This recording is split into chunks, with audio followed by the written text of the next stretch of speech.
Hello, everyone. I'm pleased to have with me today Dr. Robert P. Murphy. Dr. Murphy has a PhD in economics from New York University. He's a research fellow with the Independent Institute and a senior fellow with the Mises Institute. He's held academic positions at Hillsdale College and Texas Tech University. He is the author of Choice, Cooperation, Enterprise, and Human Action, which is a modern distillation of Ludwig von Mises' important treatise on the Austrian School of Economics. He's the author of several other economics books for the layperson as well, including Lessons for the Young Economist and The Politically Incorrect Guide to Capitalism. In addition to his scholarly work, he hosts the popular podcast, The Bob Murphy Show, concentrating on economic and political issues. Thanks very much for agreeing to talk to me today, Dr. Murphy. How are you doing? Oh, I'm doing great, and thanks so much for having me on the show, Dr. Peterson. My pleasure. A lot of my listeners have mentioned their belief that my work is somehow reminiscent of work done in the Austrian School of Economics. And after reading, I didn't really know anything about the Austrian School of Economics. After reading the bulk of Choice, Cooperation, Enterprise, and Human Action, I understand why. There's an emphasis on value, I suppose. A lot of my work is predicated on the idea that, it's not my idea, but on the idea that human beings are goal-directed actors, and that much of our motivation, much of our behavior can be understood in that light, profitably understood in that light, so to speak. And Mises insisted upon the primacy of human action, really as his starting point. Why did you write Choice, Cooperation, Enterprise, and Human Action? And maybe we'll walk through it. I wanted to talk to you because I wanted a 2-hour lesson in Austrian economics, and I suppose I felt that this was the fastest way to do it, and I could share my intellectual endeavor with all of my audience, and so I'm hoping we can manage that today. So let's go to the book. Okay, sure thing, and I'm happy to do it. Let me just mention, though, before I forget, that I have listened to a bunch of your lectures as well, and there was one, besides what you mentioned, the affinity with value and that connection. You often talk about how people get feedback from social cues of others, and that helps people regulate their behavior. And that's a very, let's say, Hayekian perspective. Like when I heard that, I thought, oh, that's sort of like how the price system gives producers feedback as to whether they're using resources profitably in a socially advantageous manner. So anyway, I saw that. I did have an economic argument in mind, or an economic analogy in mind when I formulated that argument. I would say, it's very difficult for us to compute our way through life because life is so complex and so uncertain and so multifactorial, and all the factors continually change.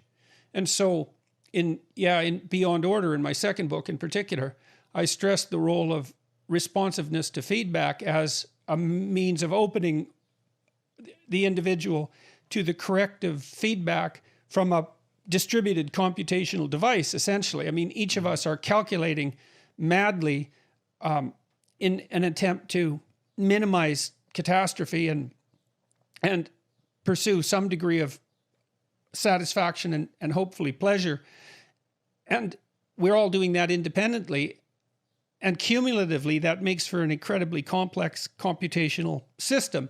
It only makes sense to avail yourself of the outputs of that system if you want to orient yourself properly in life. And so I made the case that, well, one of the things you want to do with children, for example, is to make them socially receptive, because that way they can avail themselves of the computational resources of the society around them and keep themselves in sync with other people and hopefully to some degree with the natural world. I didn't think of that relationship. So, okay, so let's move into the economics field and Sure. So yes, you had asked why did I write the book? So what it is attempting to do is to take, so Ludwig von Mises is a giant in the Austrian School of Economics, and his magnum opus is called Human Action. And it's a masterpiece, and that's really, in terms of modern Austrian economics, people can read that. But unfortunately, it's something like 900 pages long. Even though he wrote it in English, it's a very Germanic, formal style. The vocabulary is difficult, and he assumes the reader is like a Renaissance man or woman and knows lots in various fields. And Mises just makes offhand remarks as if the reader already knows all these things. So what I tried to do with my book Choice was to take, the essentials of human action and make it about 300 pages or so. And the Independent Institute, the publisher, they told me, make it so that it could be assigned plausibly to an undergraduate class. And so that's what we tried to do. And the thing in particular I wanted to make sure the reader got out of it was knowing the Austrian theory of what causes the business cycle. Because to me, in our times, that's the essential scientific finding of the Austrians that even other free market schools are missing. Well, let's start with the basics. So okay. How did Mises, and in your book, how do you construe the basics of the economic system? How do you define it, define the individual actors within it? Okay, so the way Mises proceeds is he says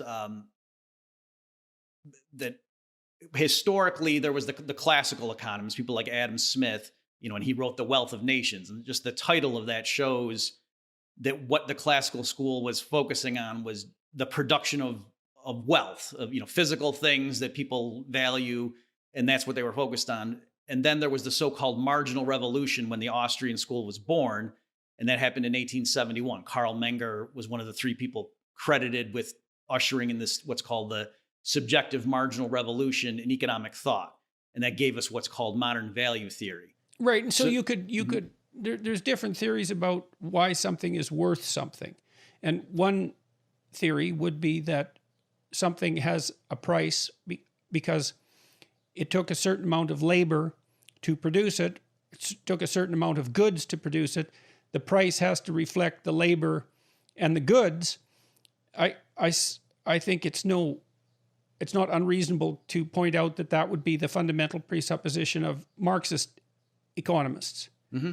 And then an alternative to that would be, well, actually, if you produce something that no one wants, it doesn't matter how much work and how many resources went into it. Its net price is essentially zero if there's no market demand. And so the economists that you talked about flipped that on its head and said, well, the price of something isn't dependent on the nature of the resources that went into it. It's dependent instead on the demand of the population served for that particular good. And then you talk about the marginal revolution, which transformed that theory, that pricing occurs at the margins. And that would be something very much worth explaining.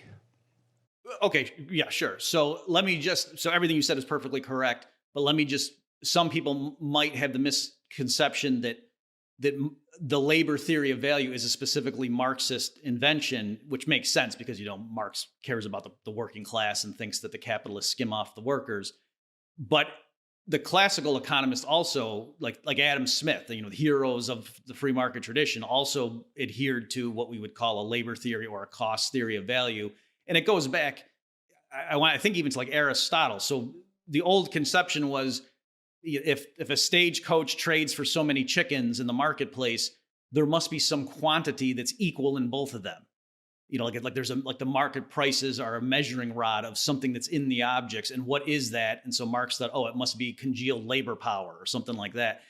And so the marginal subjectivist revolution of 1871 realized that no, when a stagecoach trades for a gold coin, it's not saying a stagecoach equals a gold coin. It's saying the person who gave up the stagecoach valued the gold coin more than the stagecoach. That's why that person agreed to the trade.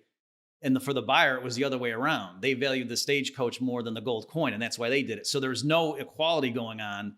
It's a difference in subjective measurements on the margin. So there's an inequality from both parties that just is lining up differently. And why on the margin? Okay, so the deal with saying margin is, there's the subjective element, which is, like I said, it's just what's in people's heads. And then the reason it's called the marginal revolution is that they realize that any given exchange is just particular units. So the word margin meaning like on the edge, like the margin on a piece of paper. So the famous way to motivate this is to say, why is it that diamonds have a higher market value per unit than water does? Because water is essential for life. So you would think water should have a higher price. But the reason is in any particular exchange, you're not trading all the water in the world for all the diamonds. If you were, then the water would be more valuable. It's just like that gallon of water versus that diamond. And so on the margin, that one diamond can satisfy a lot more of your needs than that particular gallon of water, because most people already have enough water to, satisfy thirst. So it means in that particular circumstance or under those particular conditions, right? Rather than making some claim about universal value. Yeah, and to give a very trivial but I think illustrative example too of just applying this, when people go to the grocery store, to say, whatever, cans of Coke are on sale, let me buy some. That's a good deal. You don't empty out your bank account and back the truck up and get every last can of Coke in this. You only buy a certain amount, and then at some point you stop.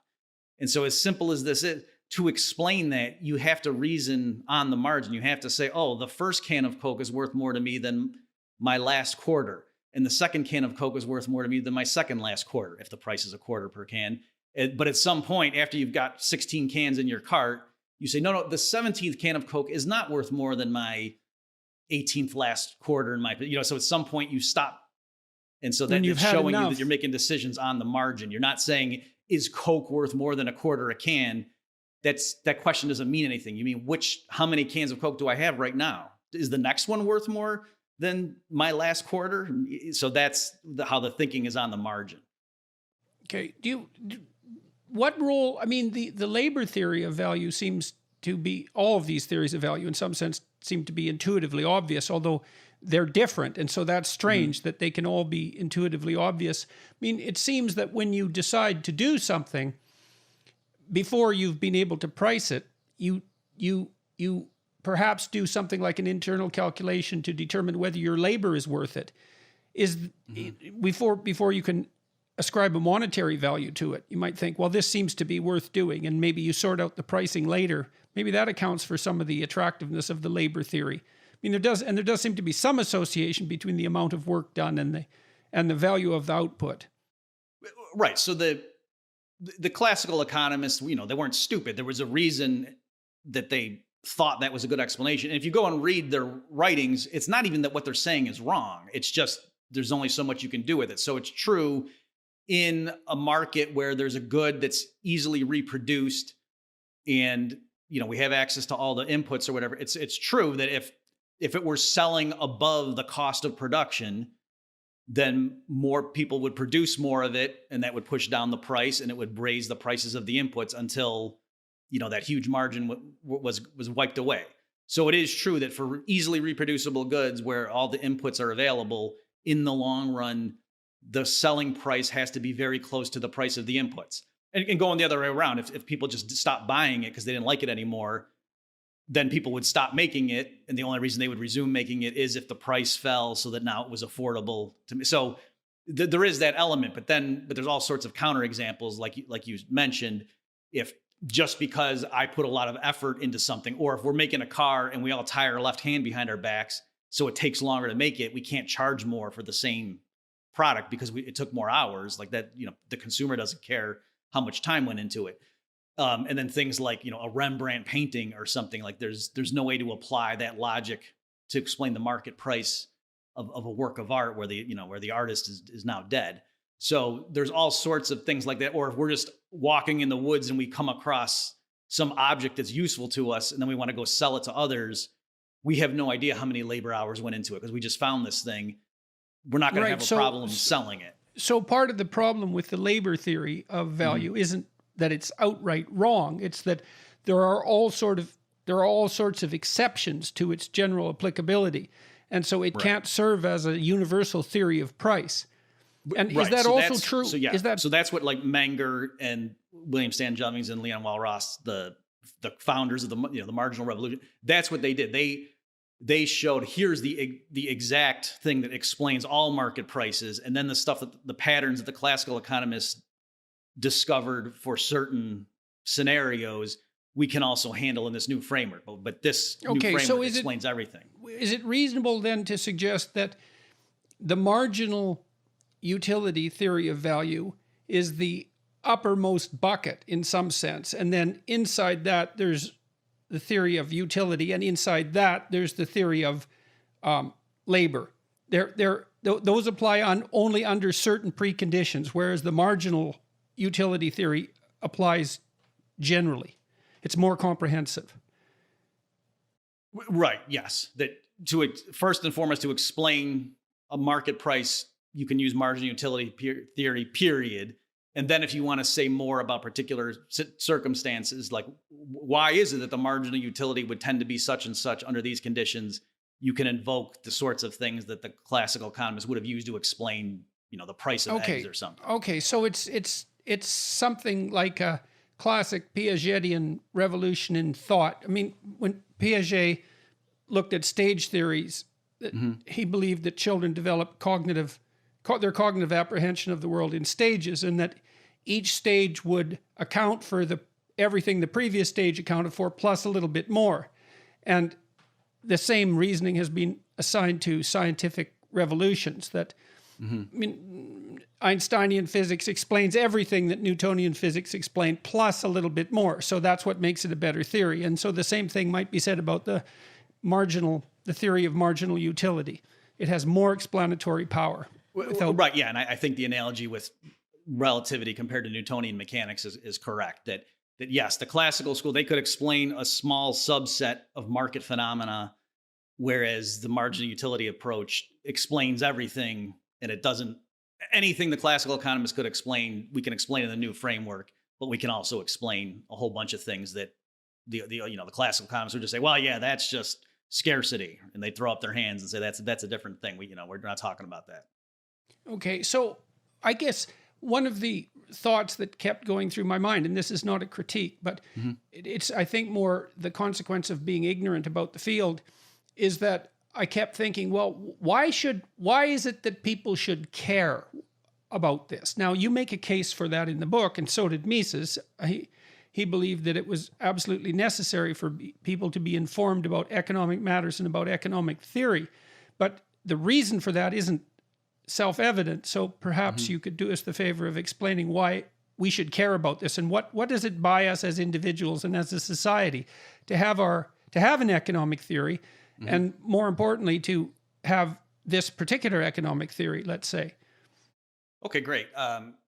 So I think, just stepping back, the reason it's so important, and certainly this is what Mises thought, for the general public to at least be aware of the basics of the findings of economic science, is that politically, so much of harmful government policies are imposed in the name of helping disadvantaged groups, or avoiding bad things, and that this is why we have these policies in place.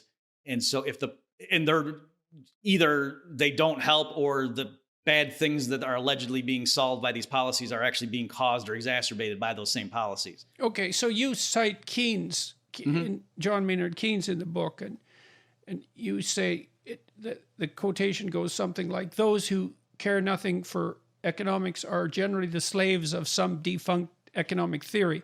And so the proposition is, we make decisions based on our economic theories, whether we know it or not, and it's better to have the theories laid out explicitly and appropriately, so that we make our decisions consciously, rationally, and with as little error as possible. That's basically the rationale for developing some expertise in this area. Right, exactly. That, and also, for example, like something like quantum physics, the general public doesn't need to know that or even believe in that in order for your computer to work. You know what I mean? They can just go buy the computer, it works or it doesn't. But with economics, it is important, I would argue, and Mises would argue, for the public to at least know the basics, because like something like minimum wage laws, if Mises is right, then that actually makes it harder for teenagers with no job skills to get hired. And so if the public is supporting a hike in the minimum wage to $15 an hour in the US, thinking this is going to help young people, well, no, that's actually hurting a lot of them. So things like that. Whereas, well, let's walk through that just as a practical example before we go back to the general outline. So yeah, the Democrats have been pushing, at least on the edges, let's say, they've been pushing for a $15 an hour minimum wage, and people object to that for various reasons. Now, on the face of it, it seems like it would be a nice thing if people who were fated to toil away in minimum wage positions had a living wage of, let's say, $15 an hour, which is hardly the the income of a tycoon. And you can understand that people who have some sympathy for those who are relatively dispossessed would just as soon see them thriving economically. And then you can also see that it seems mean-spirited on the surface of it to object to such a thing, because it's easy to say, well, what is it? You don't want poor people to have a living wage, which is the instant black and white objection that emerges when any such discussion takes place. Now, would it be a proposition of the Austrian school that instituting a minimum wage of that sort would be an error, and even for the people it purports to serve? And if so, why, and how confident can you be in that criticism? Okay, so great question. So strictly speaking, I should be clear, the Austrian school as such is value free.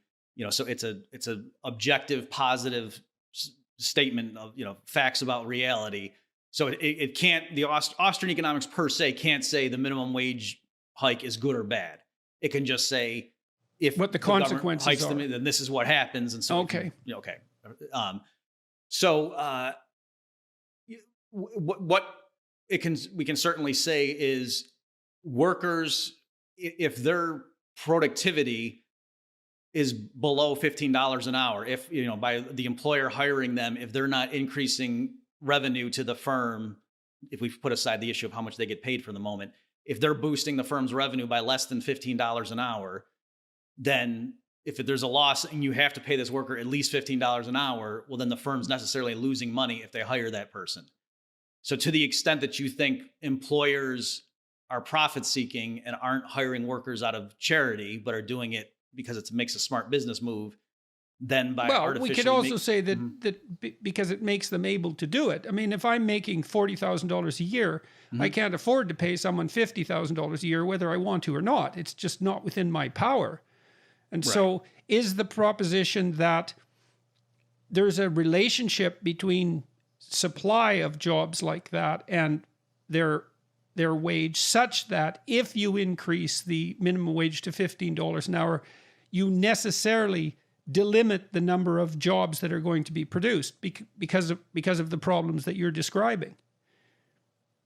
Well, certainly you can say, if you put on the caveat, other things equal, right? And that's how all these things go. So it could be in chronological time that it just so happened there was a technological innovation, that somebody invented some new tool. And now even when you hire a 17-year-old with no job experience, you put this tool in their hands and they're creating so much product, like you're making an extra $30 an hour by hiring them.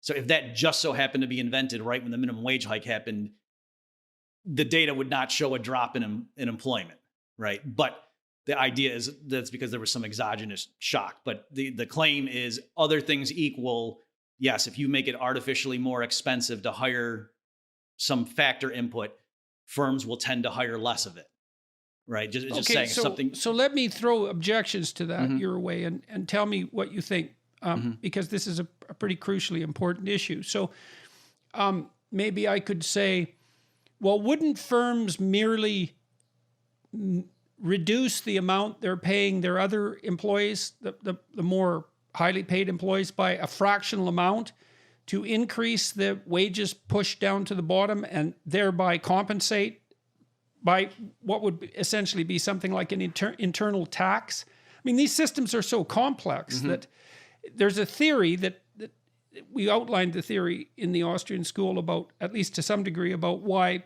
producing a minimum wage hike would delimit jobs. But there's a big difference between how a system works in reality and how it works in theory. And so do you think that the propositions put forward by the Austrian school are of sufficient integrity that predictions about the consequence of something like a minimum wage hike can actually be made with some degree of accuracy, rather than merely being theoretically consistent? Right. Okay. So great question. Let me first just use a quick analogy, or not analogy, but another example.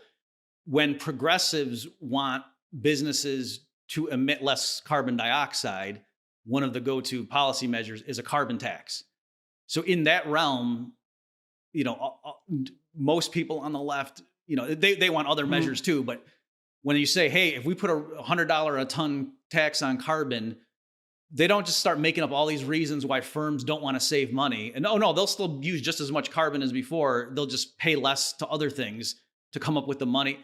It's all straightforward. Oh yeah. Or if you want to get people to not smoke as much, what do? Let's put a really big tax on cigarettes. That will make people smoke less. So in all these other areas, people respond to incentives, but for some reason with labor, the same firms that are money grubbing and all they care about is jobs, and they'll outsource factories to Indonesia to save 2 cents on labor.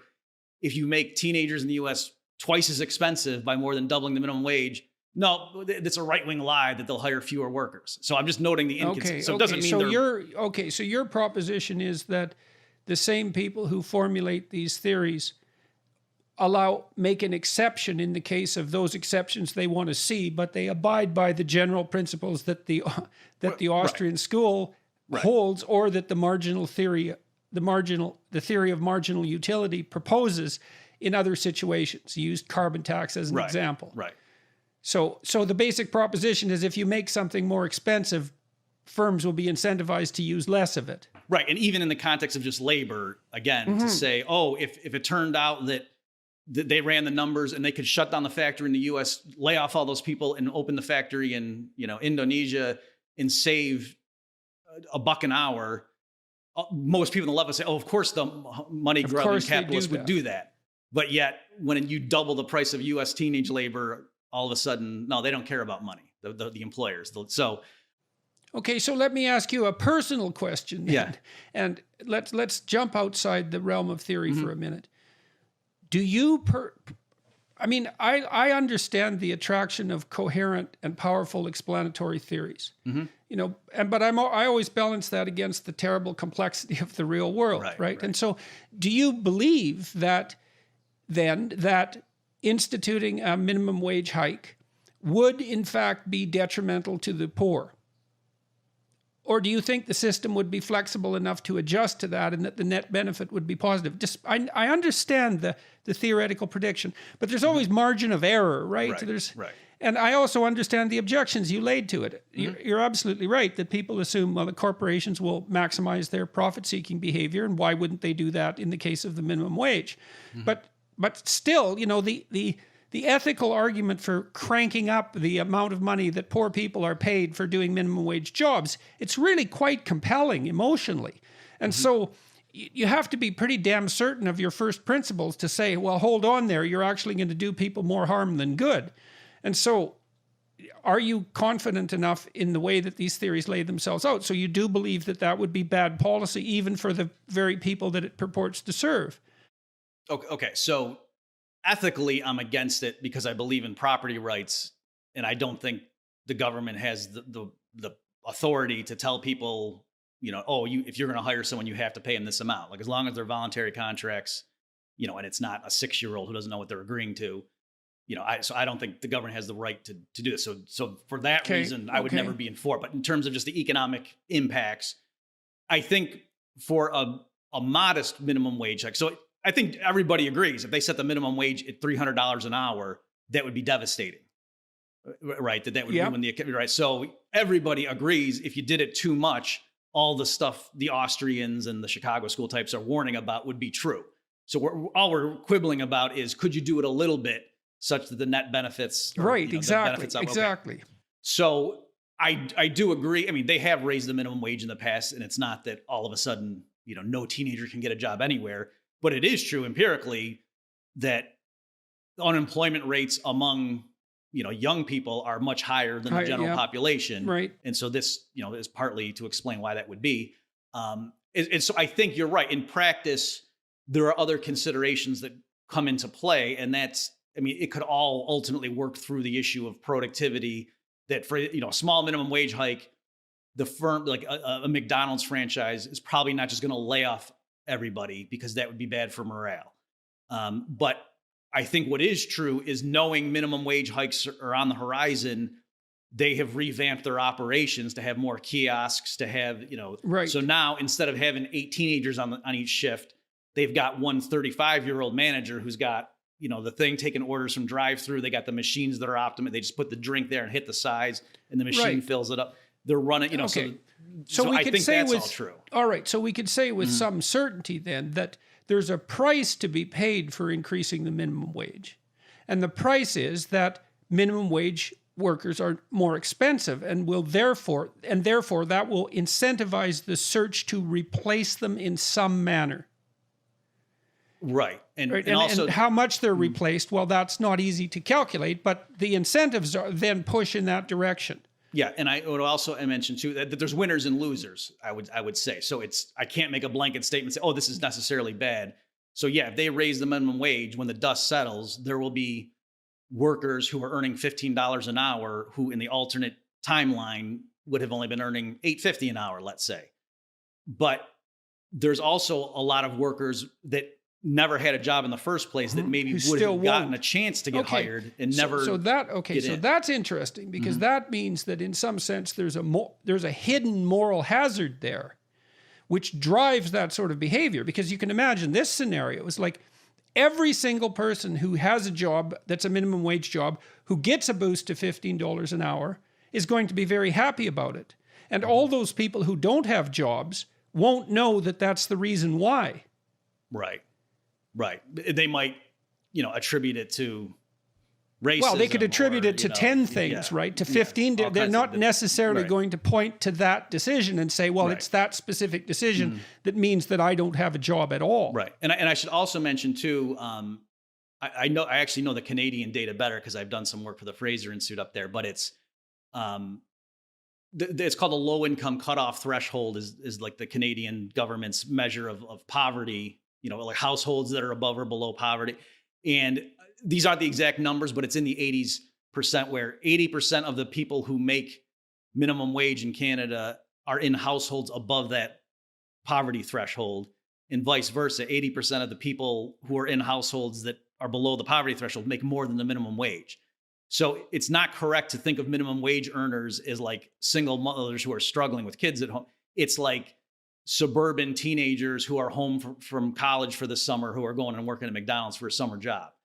Like that's, the more prototypical minimum wage worker. It's not some, blue collar person who, another thing too, just to mention, most people earn more than the minimum wage. So the very crude notion of power bargaining, and the employer has all the bargaining power, and that's why we have to raise.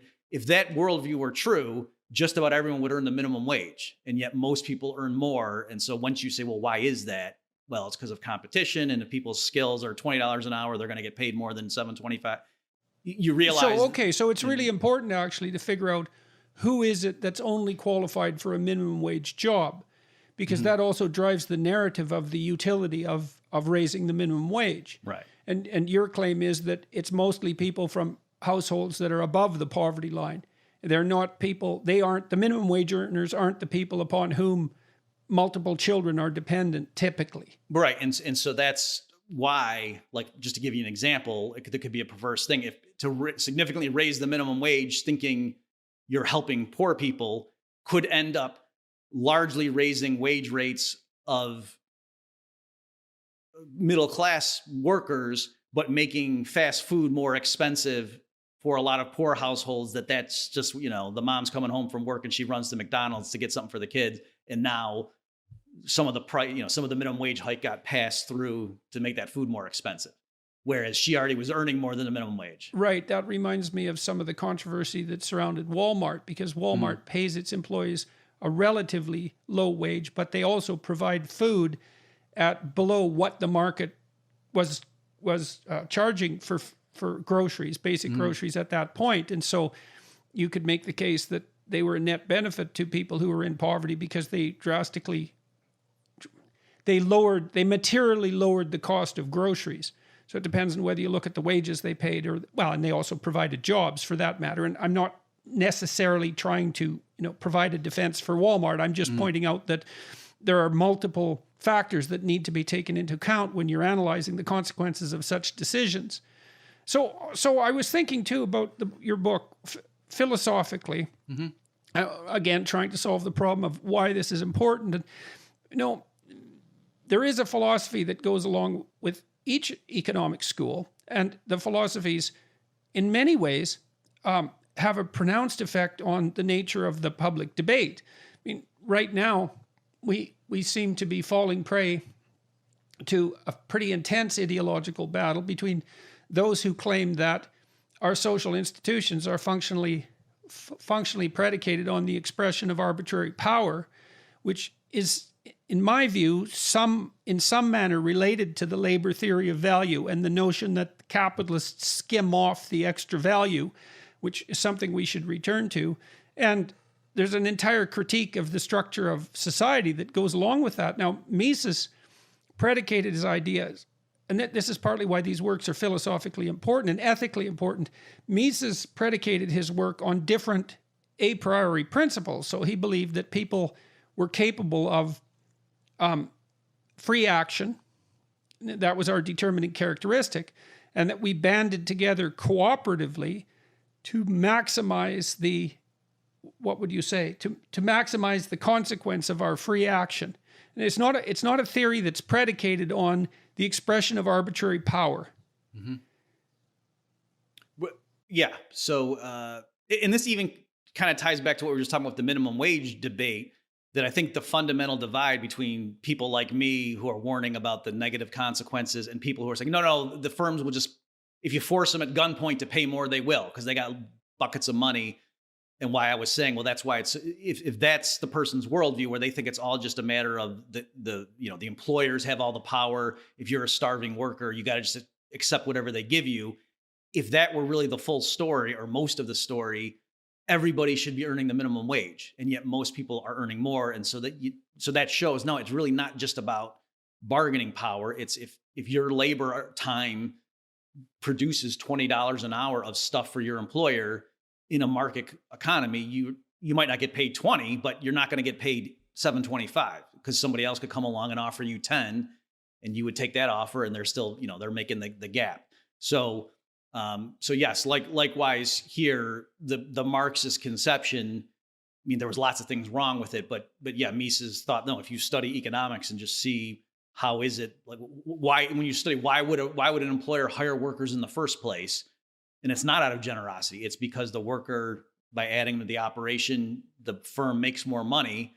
But then once you realize, okay, that's why. So if a worker can boost your revenue by a certain amount, well, other firms want that too. And that's, as long as there's competition, that, that worker's going to get paid accordingly. Right. And so hypothetically, what happens is, as that sorts itself out, is that the managers and the executives and the entrepreneurial types who are providing employment get paid for their managerial, administrative, and entrepreneurial ability in organizing the firms, and the workers. I mean, not that there's a clear distinction, which is something else you point out. There's not a clear distinction between worker and manager, worker and entrepreneur. Mm-hmm.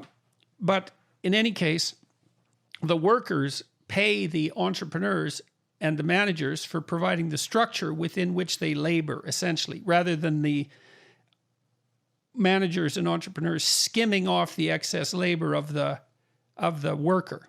And, and that distinction between worker and manager, the fact that distinction is not so clear is also of paramount importance, I think, because it's very difficult to categorize the world into oppressors and oppressed if the categories of oppressor and oppressed aren't so clear to begin with.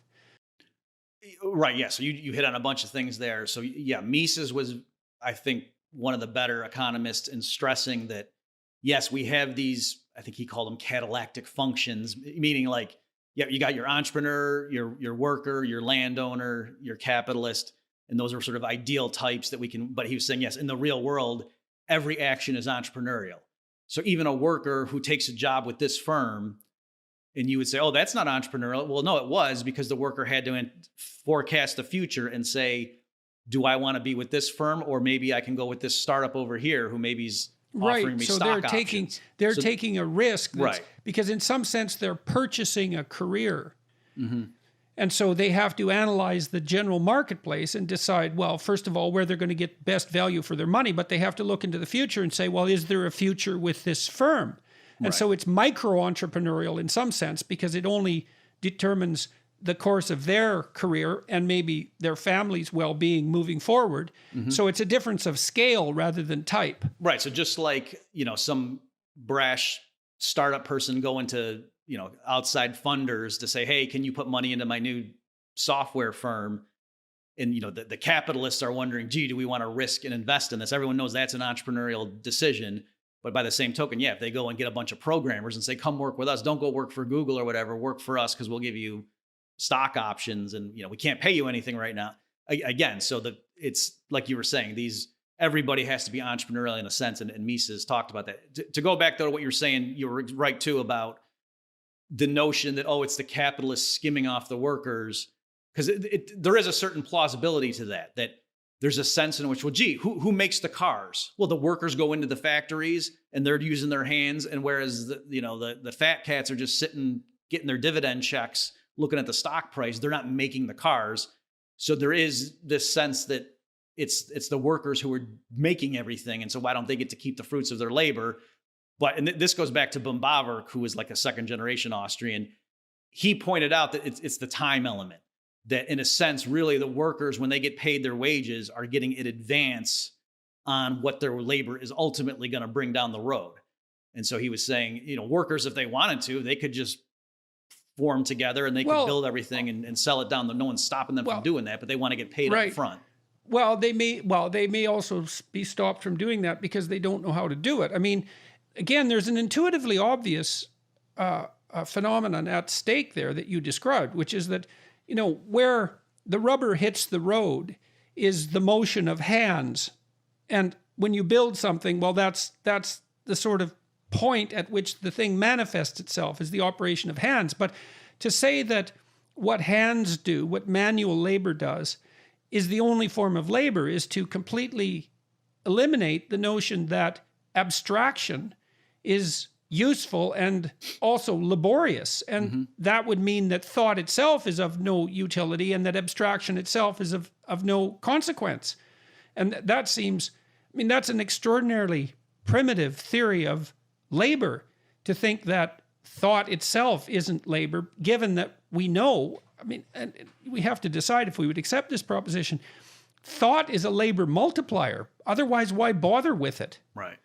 Right. So if you're good at thinking, you think up a more efficient way of doing something, and maybe that's your managerial, what would you say, contribution. And that's not a matter of exploitation. That's a matter of providing a structure in which manual labor can be done in a manner that's more competitive. And so that enables people to hire other people. And it's absolutely ridiculous not to give people at all levels of the abstraction hierarchy their due with regard to labor. I don't understand why Marx was able to get away with that. Like, is it just the fact that it's so obvious where the rubber hits the road? It's so obvious that when you're working with your hands, that's work, that obviousness just overrides other more abstract considerations, more detailed considerations? I'm not sure if I might just emphasize, though, because you made a great point there and just to drive it home for people. Right. So it's the fact that that factory is sitting there. Someone had to make that decision. And that's something that Mises, focused on with the socialist calculation debate that I'm sure we'll get into later in this discussion. But people just take it for granted. The factory is just sitting there and the workers, you're right, show up and they have all these tools that somebody, Henry Ford or whoever, came up with the idea of the assembly line approach to, mass producing things like that. Someone had to invent that. And that, and so you're right. Right. And so you might think Henry Ford thought that up in 15 seconds. And so the labor theory of value falls apart pretty damn hard there because that's such a stunning technological advancement, that the segregation of labor into its constituent elements. And it also enabled Ford to pay his workers much more than workers had been paid previously. And he was on board with that for all his other flaws. He wanted to pay his workers enough so they could buy what they were producing. So, and you could call that an enhanced form of selfishness, I suppose, but it worked out quite well for the workers. And so you do get these situations where revolutions in thought produce something of almost incalculable value, and no labor theory, well, any labor theory, any theory of economic value that can't take that into account is severely flawed. But it still doesn't account for why it's so damn attractive. Yeah, and I do want to come to that, but just another thing too to consider. It also explain, or to just merely explain everything by, it's the workers produce everything and everyone else just skims off the top. But why is it though that so many people around the world are desperately trying to get into, advanced country, like, first world economies, let's call them, it's because an average hour of labor in Bangladesh is not worth as much as it is in the United States. And so there is something about the fact that the infrastructure in the US or Canada or, in Europe, labor is more productive there than it is in other places on the globe. So it's, there clearly is more to the story than just, the capitalist. Well, and then, that also raises a question too, is just exactly what constitutes that productive infrastructure. And a lot of that is actually conceptual, right? Because we don't know, for example, how much the idea that each individual is of sovereign value is worth economically, but it looks like it's worth a lot because cultures that are predicated on that presupposition tend to be incredibly productive economically, and cultures that aren't don't. And so we can see that abstractions of the sort that make up the philosophical basis for economic theorizing actually determine the economic course of the country and all the individuals within it. So let's go back to first principles again. What I'd like to do, if we can manage it, is to contrast, say, a radical leftist view of economic function and individual psychology with the Austrian school of economics. So this is going to be difficult, but maybe we can manage it. So we kind of delved into the labor theory of value versus the marginal utility theory of value. And then we took a bit of a foray into the idea that, you can't easily subdivide people into manual laborers, and those would be the oppressed class, and those who skim off the top, because, we should also point out that even manual labor takes a certain amount of abstraction and intelligence. And I'm saying that in no means whatsoever to be denigrating. We don't have robots that can bus tables, for example, because bussing tables actually turns out to be an incredibly complex cognitive task and requires a fair bit of organizational ability to do efficiently, especially under a high load. And so, so we've talked about the theory of marginal utility and the idea that where labor resides is not so obvious, and the notion that those higher in the hierarchy are just skimming is an unsustainable proposition. But there's other fundamental differences between, let's say, the Marxist viewpoint and the viewpoint of other economists, including the Austrian school. So let's delve into those. Notion of the person, for example. So Marx presumed that our consciousness was determined by our society, right? That we were downstream from society in some sense. And that's not a proposition that Mises was particularly fond of. Right. So I think I can, at some point I'm going to reach the limits of my knowledge of the Marxist worldview, but I think I can safely say that Marx thought the material forces of production were the prime mover in history. And so, you had slavery in ancient times, and then that gave rise to feudalism, and then that gave rise to capitalism or mercantilism, let's say, and then capitalism. And then the next stage would be socialism and communism. And that he said each stage, had to develop to its fullest potential, and then it would burst asunder the next one. And that at each stage, the intelligentsia would come in and give an ideological superstructure to justify the current system. But it was, the productive forces were the driving thing. And then the idea people came in to just, make up a story to explain to the masses. And the story was to justify the exploitation that was part and parcel of skimming off the excess labor. Right, but that isn't how Mises looked at it, is that people didn't band together to exploit each other. Right. This is crucially important, right? Because the criticism that's directed at patriarchal structures, let's say, is predicated on the idea that they're fundamentally exploitative and that the relationship between people is one of power. And the implication of that, especially if it's arbitrary power, the implication is that anybody who occupies anything but the lowest tiers in a given organization is, in consequence, an oppressor. But that Mises insisted that people banded together for purposes of cooperation and multiplication of effort, and that's a completely different view. So, can you provide some justification for that?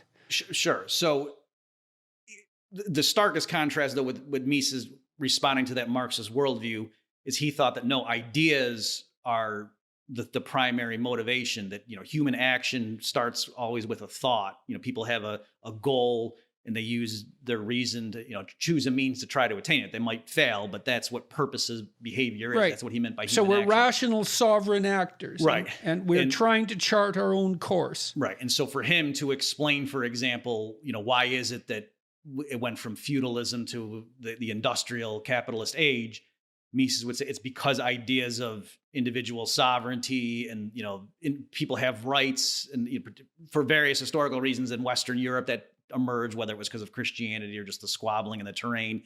But the idea that, the king can't come into your house. You're the castle, your house is your castle. Like notions like that, Mises argued, came out of Western Europe earlier than other places. And that's why they, took over the world, basically. Like that was the reason. And so then scientifically or empirically, why was that idea so potent or powerful? It's because of what you're saying, that Mises thought it just so happens to be the case that human labor, when you work cooperatively, gets magnified manyfold. That if we instead of everyone growing their own food, making their own clothes and everything, being their own Okay, doctor. so there's an attractive quasi-religious notion as well. Mm-hmm. Okay, so here's what we do.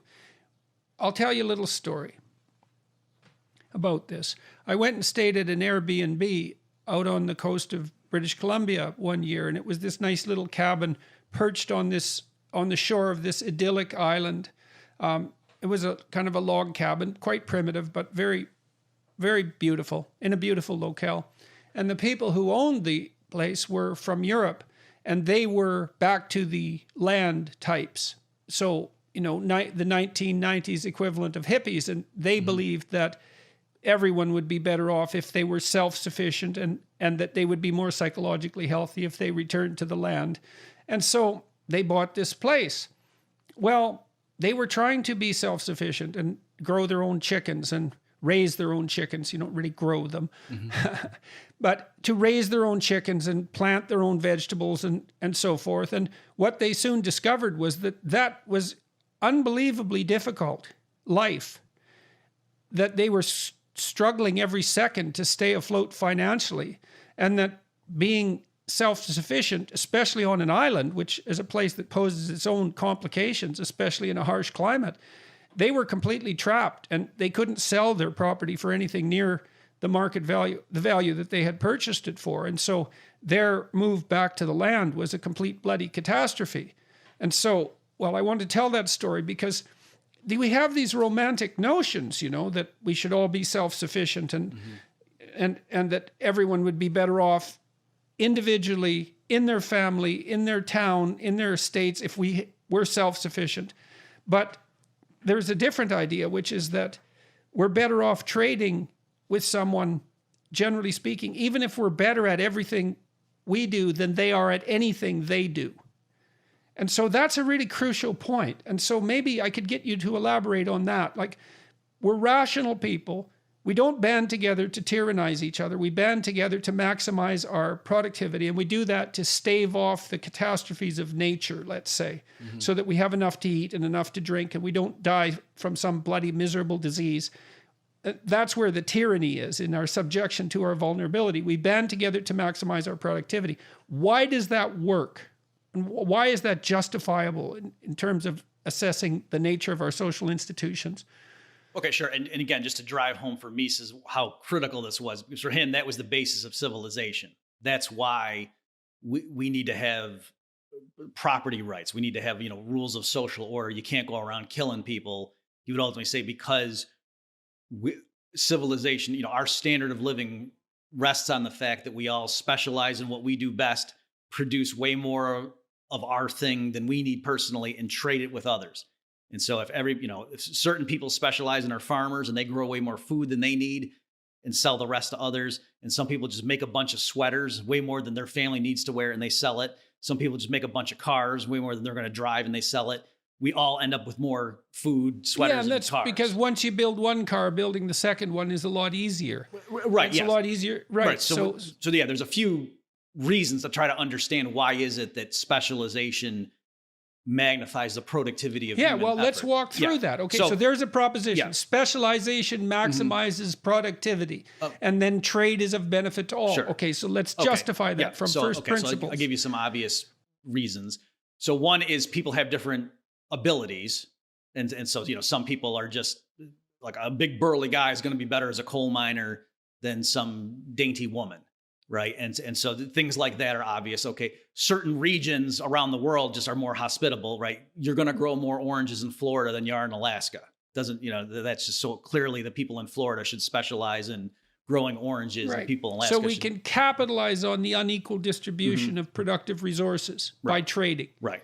Instead of trying to eradicate the inequality, we can capitalize on the fact that it exists, which is, in a sense, is something that eradicates it. And what would you say? Practically speaking, and that's important to note too, because we have this idea, and I think it's deeply rooted in our moral intuitions, that everybody should be equal. It's like, well, wait a second, we trade on our inequality, so that's kind of interesting. You're better at something than I am at something, let's say. And that's an inequality. And you might even say, well, you became unjustly better at that than I did, for historical reasons. But the fact of the matter is that inequality exists. So let's try to address it.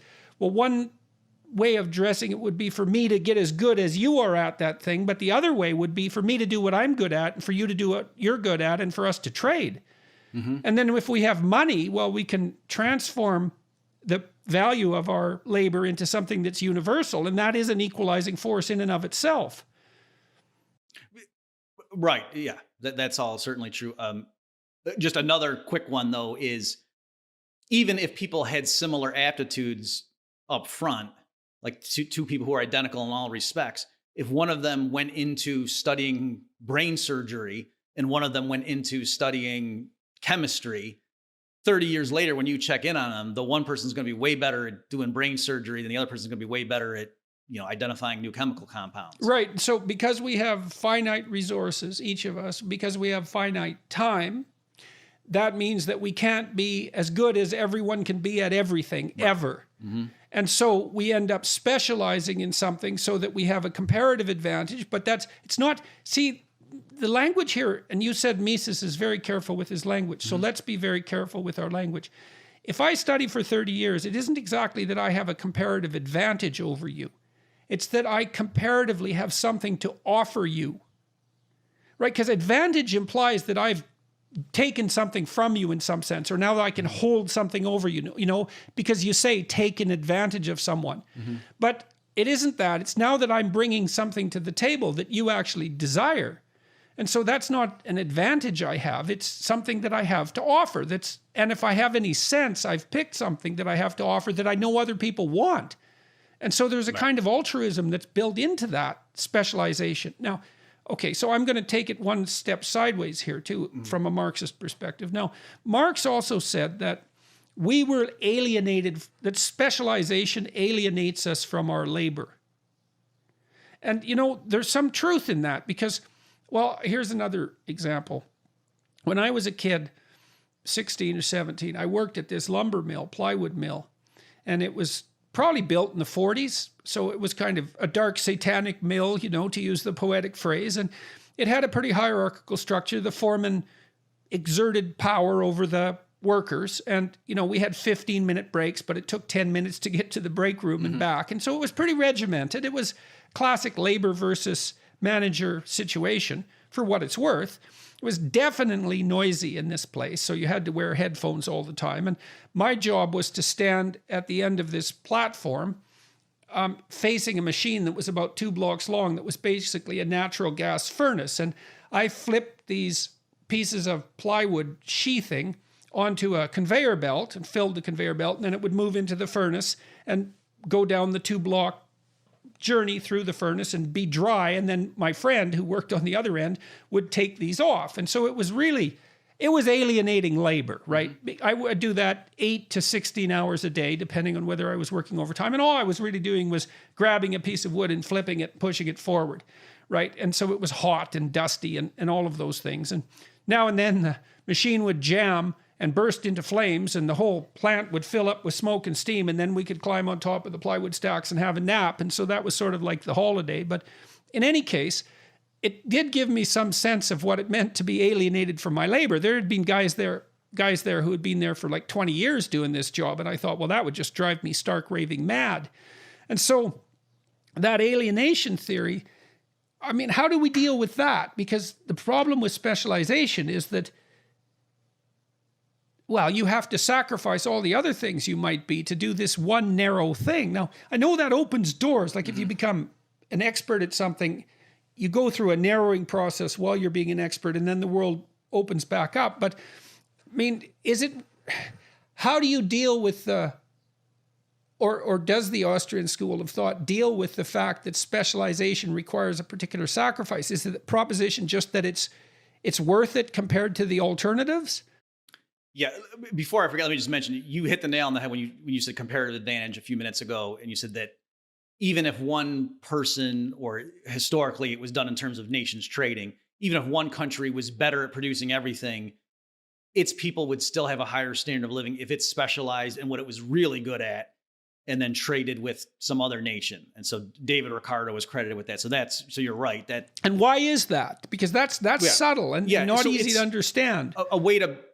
A more colloquial illustration would be like a doctor who can do a better job taking people's blood pressure and weighing them and writing down on a piece of paper what their blood pressure is and weighing them and asking them what brings you in today. It would be a waste of the doctor. The doctor shouldn't do that. The doctor should hire other people, nurses or whatever, to do that basic information, so the doctor can just focus the time on what the doctor can do. Or a lawyer. He should concentrate on whatever it is that other people are least likely to be able to do. Right. Or so that's kind of a general rule. So you should concentrate on what's of general value, but what other people are least likely to do. Or, other examples. Or able to do. Michael Jordan is very athletic. He could probably cut his lawn faster than the neighborhood kid. But Michael Jordan shouldn't be cutting, he should hire someone else to do it, and he goes and practices basketball. Or a lawyer who's a really fast typist should still hire a secretary to deal with, the paperwork, so the lawyer can focus on talking to the client. And so there's all kinds of examples where just because you can do a task better than someone else, it still might make sense for you to outsource that and hire that person to do it, to free your time up to focus on where you're really good compared to the other person.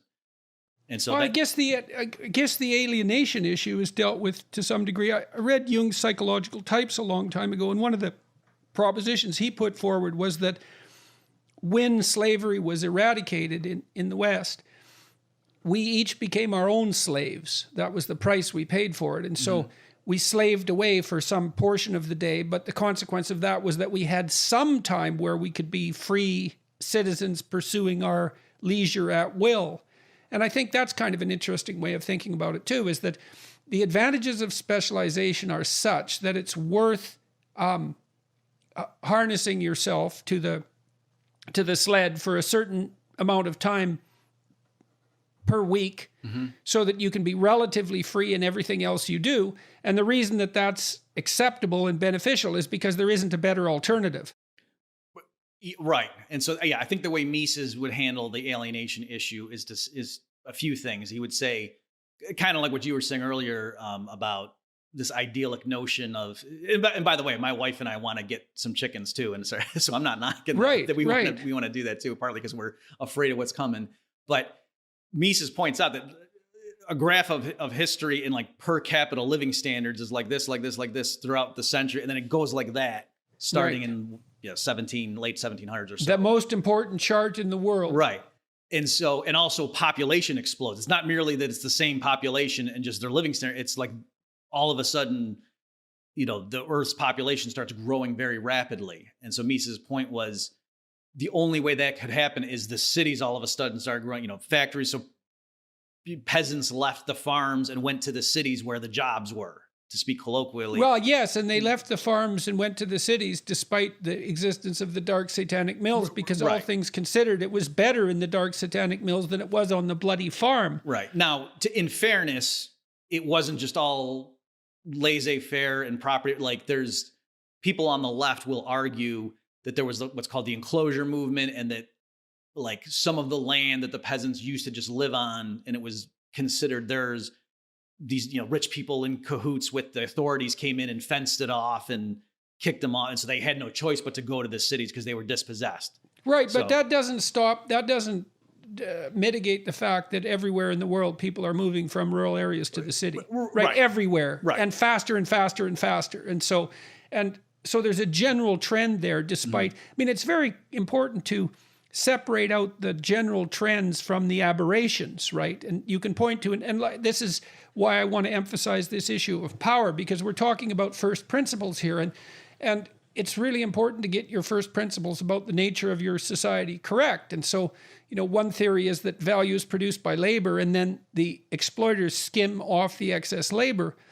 And another theory is that, no, we band together as free individuals, we sacrifice ourselves to become specialists, but the net consequence of that is everyone's gain, including our own, and we do that as free agents. And that's not a fundamentally exploitative system. The fundamental exploitation is our subjugation to the demands of our biological vulnerability, not the tyranny of the social institutions that actually ameliorate that. Now, and then we could say, well, yes, but there are aberrations, and sometimes social institutions degenerate in the direction of arbitrary power, and sometimes they're not merely a consequence of cooperative action. But that's not the main trend, and that's not the central tendency. Right. And also, too, just going along the lines of the alienation. So you're right. There is a trade-off, I guess, that you can, once that industrial revolution occurred and people, and this is a point Mises would stress, too, that when you think about, the factory and that's just the fat cats. No, what are they doing at the factory, especially if they're mass producing? That's mass production for the masses. It was in the Middle Ages where there were, boutique items made just for the rich. But the rise of modern capitalism, where people are going to factories and just cranking stuff out and, this is so monotonous, that's because it's mass production. So that's what the consumers are getting. A factory doesn't have a bunch of workers there sitting day in and day out doing mindless tasks just for a baron. That'd be too much output. It's for the masses. So there is that trade-off that you as the consumer, if you want all of this cornucopia of goods available that wouldn't have been available in the year 1500, that's because of this new way of producing. Right. So the price you pay for that is that you have to serve to some degree as a cog in the machine, but you get to decide which cog in which machine. Ideally, yes. And so, and also too, like we just take it for granted that, we have a weekend now. We only, typically work 5 days a week. And even there, when people go into the office now, they don't really work 8 hours. They're on Twitter, they're getting coffee. You know what I'm saying? So even now, a work day is not nearly as hard as it was 50 years ago. And so yes, you might feel like, this job, my boss doesn't appreciate me. But it is you have way more free time now because productivity is higher. Your wage rate now is way higher than it would have been in the year 1850. And that's because of, private property rights, Mises would argue, and the incentives that entrepreneurs face in a market economy. So, and ultimately, if you don't like your job, you can quit it and go do something else. If you have a genuine market economy. All right. Right. So you're a wage slave who can choose his slave owner, so to speak. And maybe that is what constitutes freedom when you also face biological necessity. That's the best you can do. All right, so here's a proposition. Property is theft. Now, that stems from the same kind of idea, the same Marxist matrix, let's say. And the idea there is that, people gain arbitrary control over a natural resource and fence it off from the use of others. And that should be a general resource. And the mere fact that they have power enables them to maintain the fences and to benefit preferentially from whatever can be raised there, perhaps as a consequence of exploitation of the labor of people who are then allowed onto the land. And again, there's something that's sort of folk attractive about that, although I think it also dangerously incites and justifies envy. But maybe we need a better justification for private property. So what do Mises have to say about that? Okay, I don't know if Mises made this point, but I've seen others, like just prima facie, the statement property is theft is almost a contradiction or a paradox, because theft means somebody took your property, right? So the notion of property per se is built into there's no the such idea thing. of theft. If property is a nonsensical concept, then so is theft, right? And so it's really hard. I would make that point. I don't know if Mises would make that point. So I think what Mises, one of the things he would say is, even the socialists who say, oh, rather than, the anarchy of production, or how monstrous would it be to have all the factories and the farmland in the hands of this narrow group of people, the capitalists, let's call them, or the bourgeoisie, or whatever term we want to use, and then the mass of the population is utterly dependent on their decisions, and look at how they live. They're riotous living, and they're drunkards, and these aren't reputable people anyway, or sober-minded people. This is a crazy system. Let's be more scientific and rational and have experts running it. Still, they're just replacing who the narrow group of people are who are in charge, right? It could not be that the people collectively decide which crops are going to get planted on this acre of farmland, because what if people disagree? There has to be some mechanism by which we can agree, okay, we're going to plant wheat here and we're going to plant tobacco over here, or we're going to build a factory here and this is what we're making. That people can have disagreements about that. And it's silly and naive to assume, oh, if we just had reasonable people sit down and think about what's right, then it would be obvious how to use all of society's means of production. That no, it's not obvious at all. And so under a socialist approach where we get rid of the evil or the theft of private property, at least in the means of production, you're actually not getting rid of the fact that a select few have to just decide and everybody else has to go along with it. And so to private property per se, so why, it's easy to think of private property actually as property, but of course the idea of private property is really the idea that you can own anything. And so then I guess if we go down to first principles, what is it that you need to own in order to make social institutions work? Well, I don't think there's anyone who disputes the idea that you should own the right to dispose of your labor as you see fit. Even people who are on the radical left, I don't think would allow for that degree of the dissolution of ownership to take place. Their objection to begin with is that people are basically enslaved by exploitative capitalist institutions and they should be free to choose. And that seems to me to mean that they own the right to choose. It's something like that. So what is it that you need to own if we're banding together to maximize productivity and we're doing it in a cooperative way rather than exploiting one another fundamentally? Mm-hmm. Aberrations be damned for the time being. What is it that we need to own? What rights do we need to own? Right. Okay, great. So you're right that it's interesting that when you talk to, and obviously among, there's different groups like socialist and Marxist and Leninist and communist, those are not all interchangeable terms. And the people who believe in those things would get, take umbrage at people being sloppy with, so. Yeah, well, it gets really complicated in the case of places like Norway and Sweden and, well, Canada for that matter, because we're more socialist than the US. And Canada, Norway and Sweden and Finland and so on are doing quite nicely, all things considered. So these, compared to Stalinist Soviet Union, for example. So yeah, these distinctions make a tremendous amount of difference. So where I was going is to say, though, that when I've talked to, people like anarcho-communists, let's say, or anarcho-socialists, and I ask them, well, they will say that, oh yeah, people can own their houses, like as long as they're modest, or workers should own their tools, right? So that they have no problem with a carpenter owning a hammer and nails and a saw and things like that. So even though those are means of production. Well, but then of course the problem comes up, what exactly do you mean by own? Right. So if I own my house, but I can't own a factory, but I can own my house. Well, that means I can't trade my house for a factory. Mm-hmm. So I don't own my house in that regard. Yeah. So that's a good so point. there's something really fundamental here that we need to sort out about ownership. So what does it mean to own something?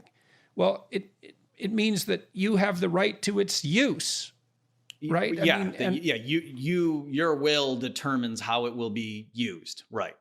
And so to say that, I own a factory means in our modern context that yes, not only do I get to determine what gets produced in it or if it just sits there idle, but also, like you say, to really own it means I should be able to sell it to somebody else for money. For anything, essentially. For anything. Well, that's where things get tricky, right? Because if ownership means something, it has to mean something like the right to trade the thing you own for other things you want, because why the hell else would you bother owning it?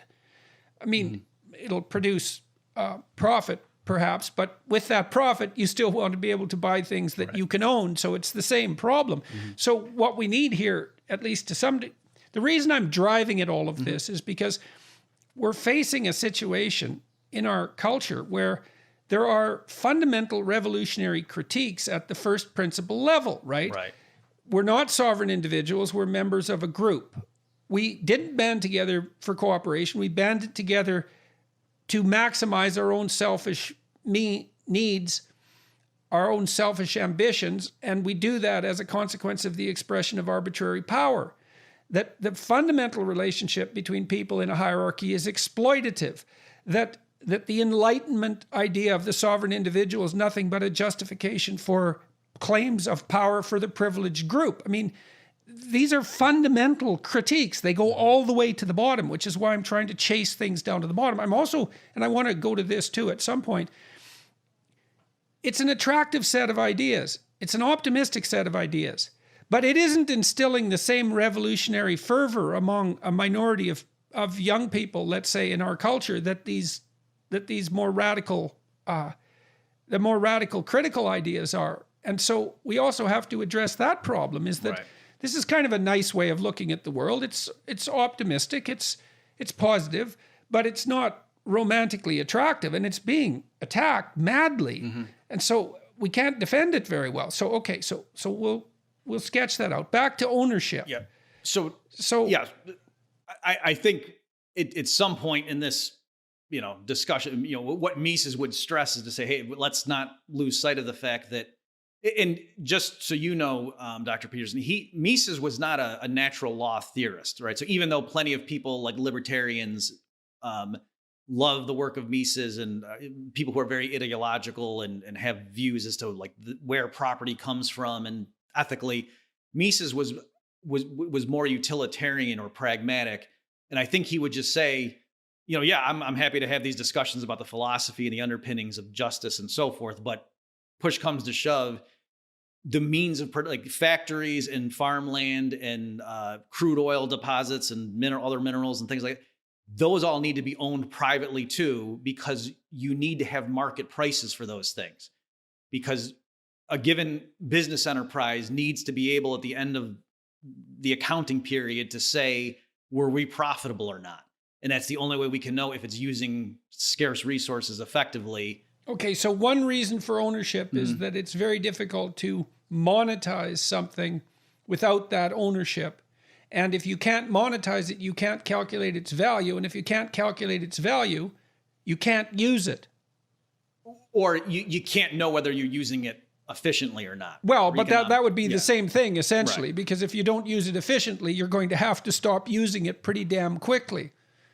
And so, to some degree, pricing is the antidote to the tragedy of the commons. That's another way of looking at it, is that, so for example, in the oceans, no one owns the oceans, at least not past, once you get out 200 miles, it's free for all, essentially. And so the consequence of that is that everyone is incentivized to take every goddamn fish as fast as they possibly can. And that's exactly what's happened. And it's because the fish are free. Right. But they're not, because they're a finite resource. And so the problem is we haven't monetized, or a potential problem is that we haven't assigned a monetized value to the fish.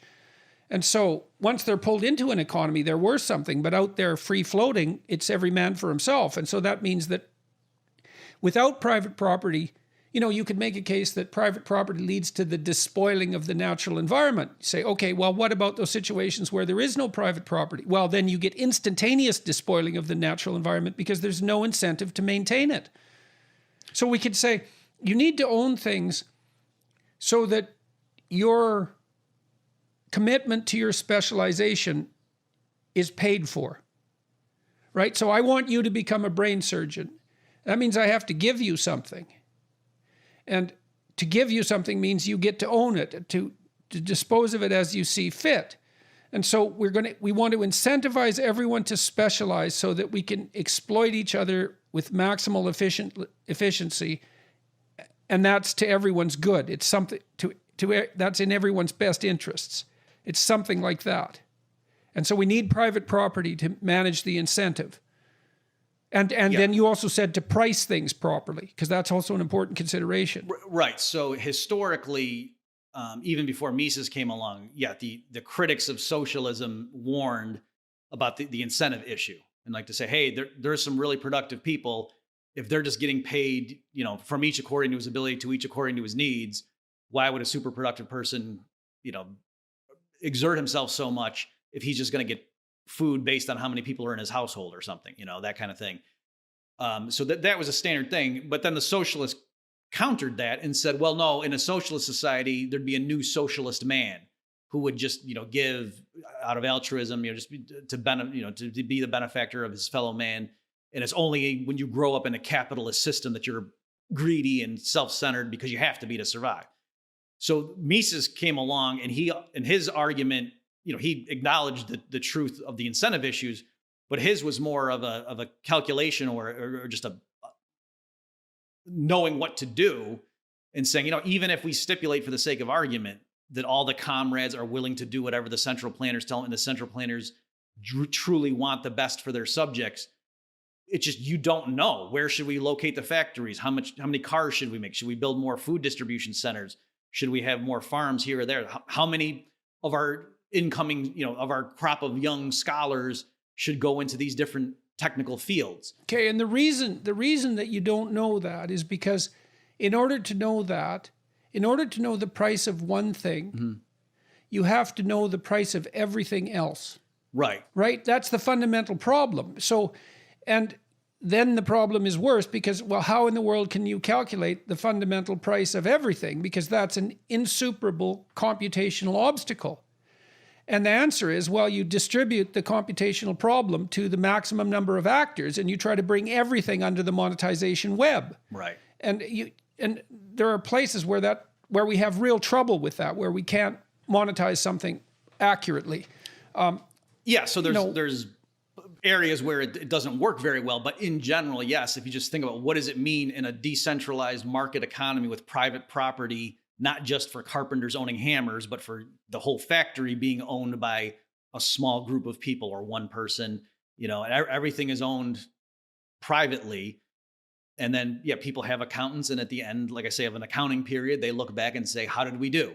And if they're profitable, just think through, what does that mean? It means their customers gave them more dollars than they had to spend on the resources to make that stuff, the goods or the services. Well, we could use an analogy. So imagine you're a carpenter and you want to build a house, but you don't have a ruler.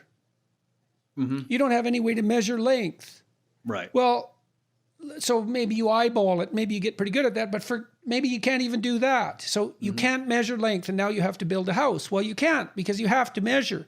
And so then the fundamental principle here is that money is the measure of value, and it's computed as a consequence of a distributed network. And that's the only reason it works. And each person is pursuing something of value insofar as they're capable of doing that, and they make some pricing decisions on the basis of their specialized expertise. And then we sum the consequences of that specialized computation, and we have a price for everything, or virtually everything. And because we have a price for everything, we can roughly decide what to do. So it's best to think of this really as a computational enterprise. I believe. Right, yeah. And Mises used the term calculation. Yeah. And that was, so you're exactly right. He argued that one of the most important distinctions of modern civilization was the ability to apply arithmetic to human action. Right. Well, so yeah, this is the measurement issue, and so we're basically making the case that you can't get anywhere unless you can measure, and money is the measure, and it's a measure, and so the proposition that central planning will work is the proposition that you can substitute one expert mind for 1 million distributed expert minds. And that's just not the case. It's obviously not the case, because each person is going to have knowledge that pertains to their locality that isn't accessible. And that's another element of specialization that isn't accessible to everyone. And so it's much better to let everyone make the decisions and sum them. And so we have this free market society isn't a mechanism to allow property holders to exploit others, let's say. It's a mechanism that the entire human race uses to calculate the comparative value of everything. Right. And it makes thought possible. And Mies does point that out when he talks about arithmetic, is that it enables us to do arithmetic.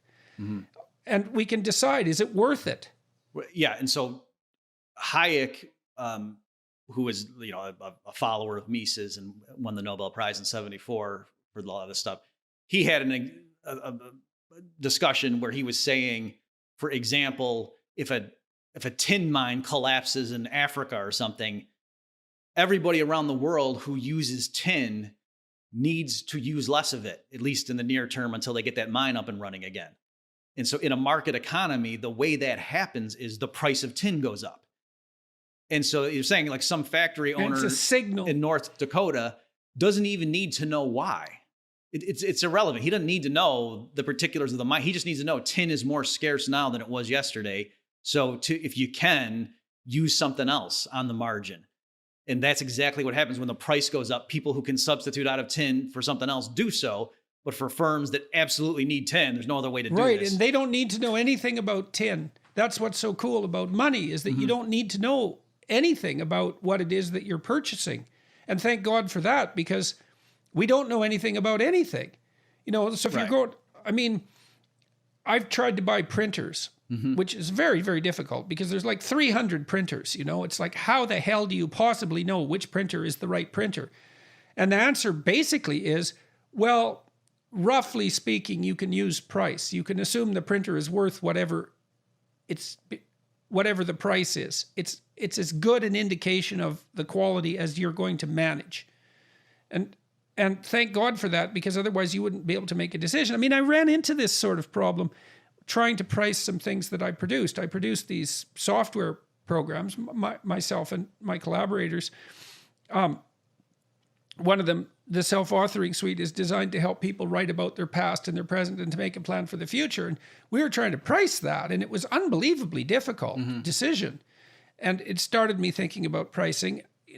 If you make it really expensive, well, that's some indication that it's of high value, but it limits the number of people who can use it. If you make it, we thought, well, maybe we should make it free. Would more people use it? Because we wanted people to use it, we had other motives, I suppose, but fundamentally the motive was, well, we have some psychological knowledge. Let's see if we can share this with people as broadly as possible. But our conclusion eventually was that free was the wrong price. We couldn't generate enough profit to continually improve it. We couldn't justify the effort that we had put into it, and so we're likely to start looking at other things because we weren't incentivized properly. And people might respond that something worth zero isn't worth anything. Right. And that was just one pricing decision. And so, we set it at a moderate to low price, and that seems to have worked, but it really did introduce me to the complexities of pricing. And people were willing to pay what we charged for it, and so maybe we should have charged more, who the hell knows, or perhaps less. But okay, so let's go back to first principles a little bit. So people need to own things, because if they don't, we can't incentivize them to specialize in production, and then we don't have anything. And so ownership allows for incentivization, essentially. So that's one component, but I'm saying an independent issue is, even if right now let's assume we have all the stuff that's the resources are available and people have studied to be brain surgeons and carpenters and whatever. Even so, we don't know The what value. to do with all these resources without having Right. a profit. Okay, I got to get that in my head, because that's okay. Is there another attribute? We got two there. Ownership allows for proper incentivization, and it also allows for pricing, and that's necessary to provide comparative information about comparative value. Absolutely crucial. Is there anything else that ownership is key to? There probably is, but is there anything else we're missing? Well, I mean, not in terms of like the narrow economics of it, but I think the broader, so Mises would call himself a classical liberal, or he would just say liberal, but for our terms, we mean classical liberal, like, individual rights and so on. And I think he would just say in that paradigm, private property was the ultimate bulwark against oppression by the political authorities. Okay, so that's a good one too. So you might say, well, we need, maybe it's better to have 1,000 rich people than one tyrant, because you've distributed the tyranny at least. Right now there's tension between the tyrants, and maybe it's even better if there's 100,000 tyrants, because they're competing amongst themselves.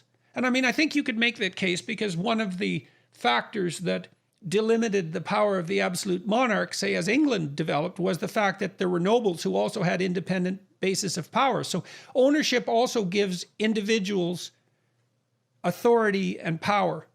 Right. And another way of looking That's at part of incentivization, but it's also stabilizes societies. Right. So if you think about it, it's true, the Marxists do have a grain of truth that the average worker, especially with no savings, is sort of at the mercy of all the big firms. Oh, gee, I need a job.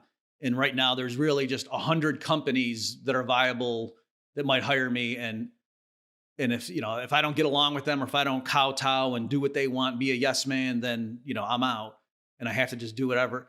But how in the world is that situation improved by saying, let's get rid of the 100 owners and just have the state be the sole employer and tell everyone, here's where you're going to work? That there you've replaced, like you say, the 100 petty tyrants where ultimately you can just quit and go somewhere else. Now you have to leave the country if you don't get along with your boss, who's the state. Well, and you can see too, and imagine also the disproportion in power. Okay, so let's go to that. There's a centralized authority that's making all the decisions.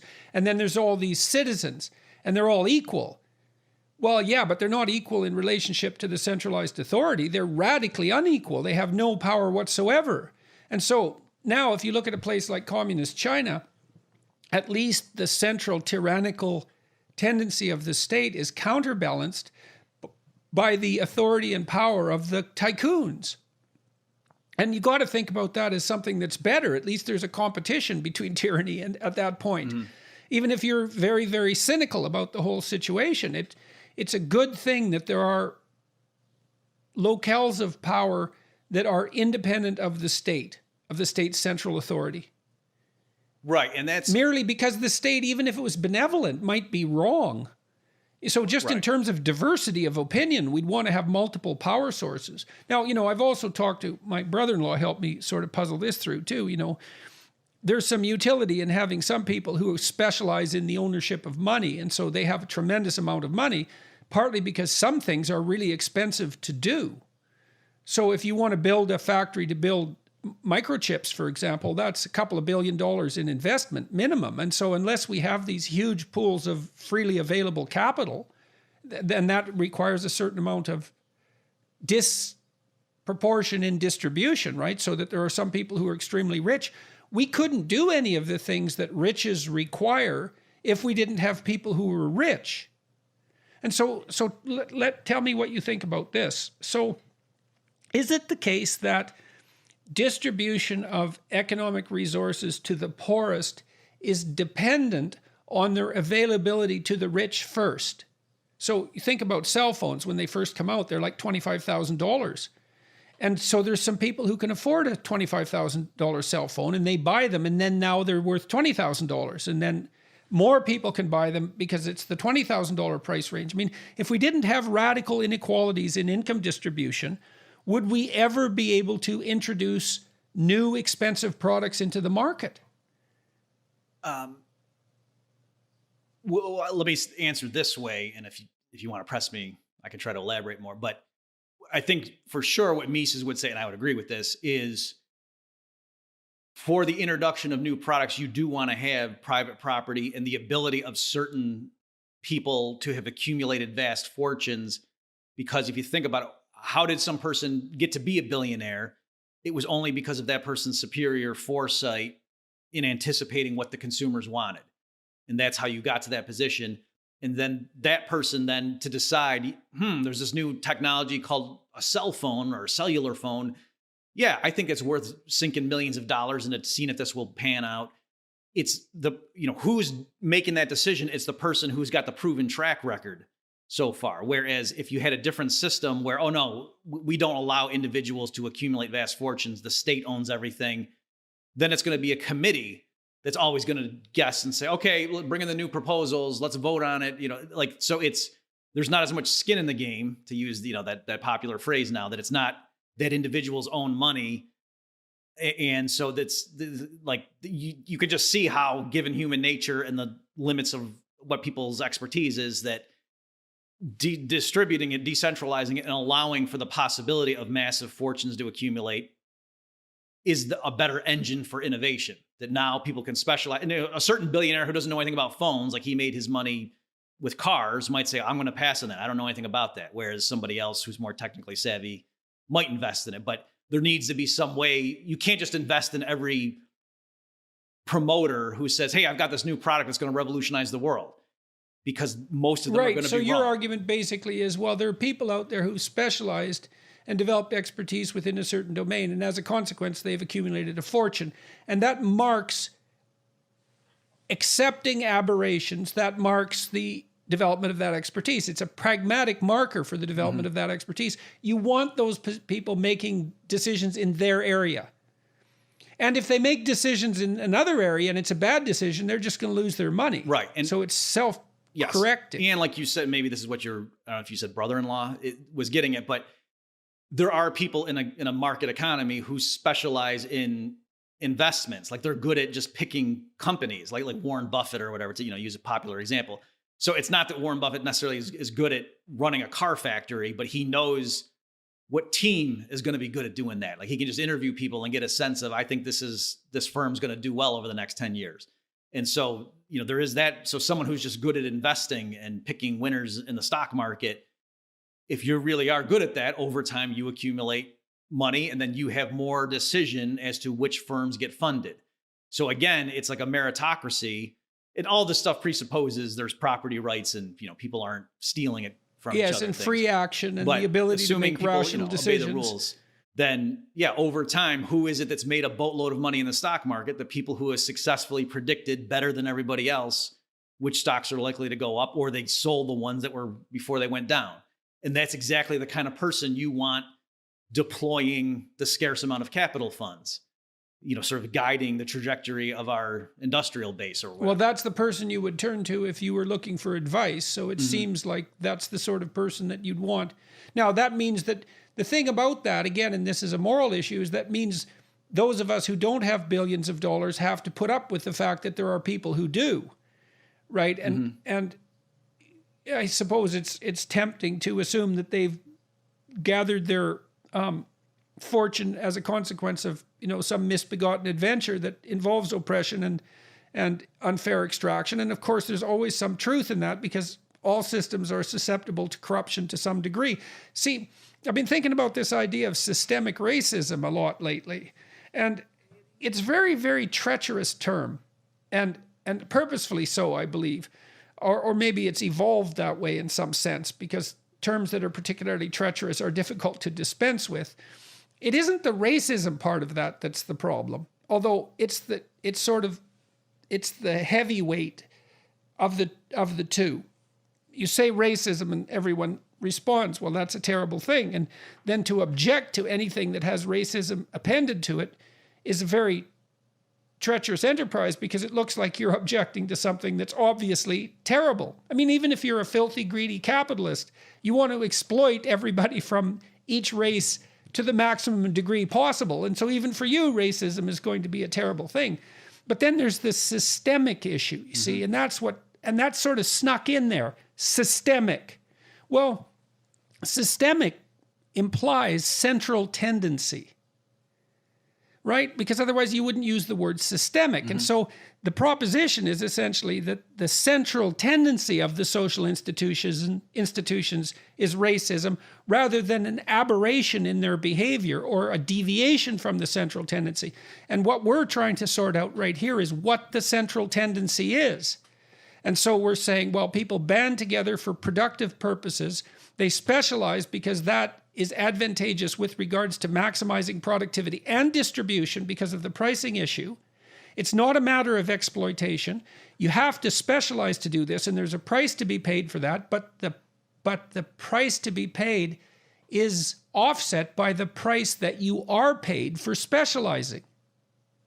And so that's a completely different view of, and so a system like that isn't going to be systemically prejudiced because it works at counter purposes to its central tendency. If productivity is the aim and the goal, then you want to exploit everyone equally. Right. So just on the narrow point that you made, I just want to amplify it that yes, in a market economy, there is an inbuilt penalty for irrational prejudice. So, you've got... Okay, so now we can define irrational prejudice too, and this gets to the issue of merit. Right. So imagine you're making widgets. Well, then the hiring criteria is going to be facility in making widgets. And anything that isn't relevant to facility in making widgets is prejudicial. And if you allow those prejudices to influence your hiring decisions, you're going to be less competitive than someone who doesn't. And so the central tendency is against prejudice, not for it. It has to be. If you define prejudice as deviation from the proclivity to select for the desired output. Right. And so, for example, the male-female alleged wage gap, and I know I saw your wonderful interview on that issue, but on its own terms, just think it's odd then if it really were true that in the United States, men and men or women only get paid whatever the number is, 88 cents for a man for the same work. It's a mystery then. Well, so how come all the firms that are run by greedy capitalists aren't hiring just women? Because they can get the same output. They make a 12% profit instantly by doing so. Right. And so if they're greedy and exploitive, why aren't they jumping all over that? And the counter argument has to be, well, they're so prejudiced against women that they'll allow that prejudice to override their greed. Right. And what's interesting too is it's not merely that so I don't have to insist that every single employer thinks like that. Just all it would take is 5 to 10%. Like, for example, why don't the female-owned businesses at least just hire all women to take advantage of the fact that women will do the same work? You know what I mean? So it's the side that has to maintain that, no, it's this blind, irrational, sexism that overrides the greed has to apply. Well, and then they have to explain, well, why? What the hell's the motivation exactly? So what is this? That there's a widely distributed cabal of owners who are so prejudiced against women in the main that merely to sustain their prejudice against women, they're willing to take a 12% profit hit year after year. And none of them are deviating from that to gain a competitive advantage. Right.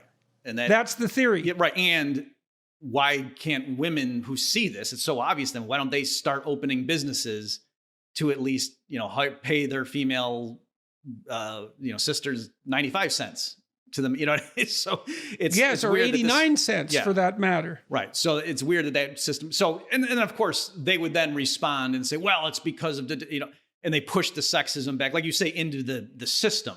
And I think you're right. It's an insidious term because they use racism or sexism as the bad thing to taint it. But then it's unbelievably insidious. Right. And that's partly why I wanted to have this discussion. It's like, is it systemic? That's the issue. Not is it racist? Yeah, there's racism. No kidding. There's all sorts of arbitrary stupidity. No one debates that. But systemic means central tendency. And so what we're trying to clear up here today, at least in part, is what is the central tendencies of our psychological motivation as individuals and the central tendency with regards to how we organize our societies. And we need to make a counter argument to the proposition that it's the blind application of power, which I think is not only a weak argument, I think it's it flies in the face of the truth. It's an anti-truth. Yeah. Because people don't organize their social institutions on the basis of exploitative power. It's not even very efficient to do that. Right. Because people aren't incentivized when they're tyrannized.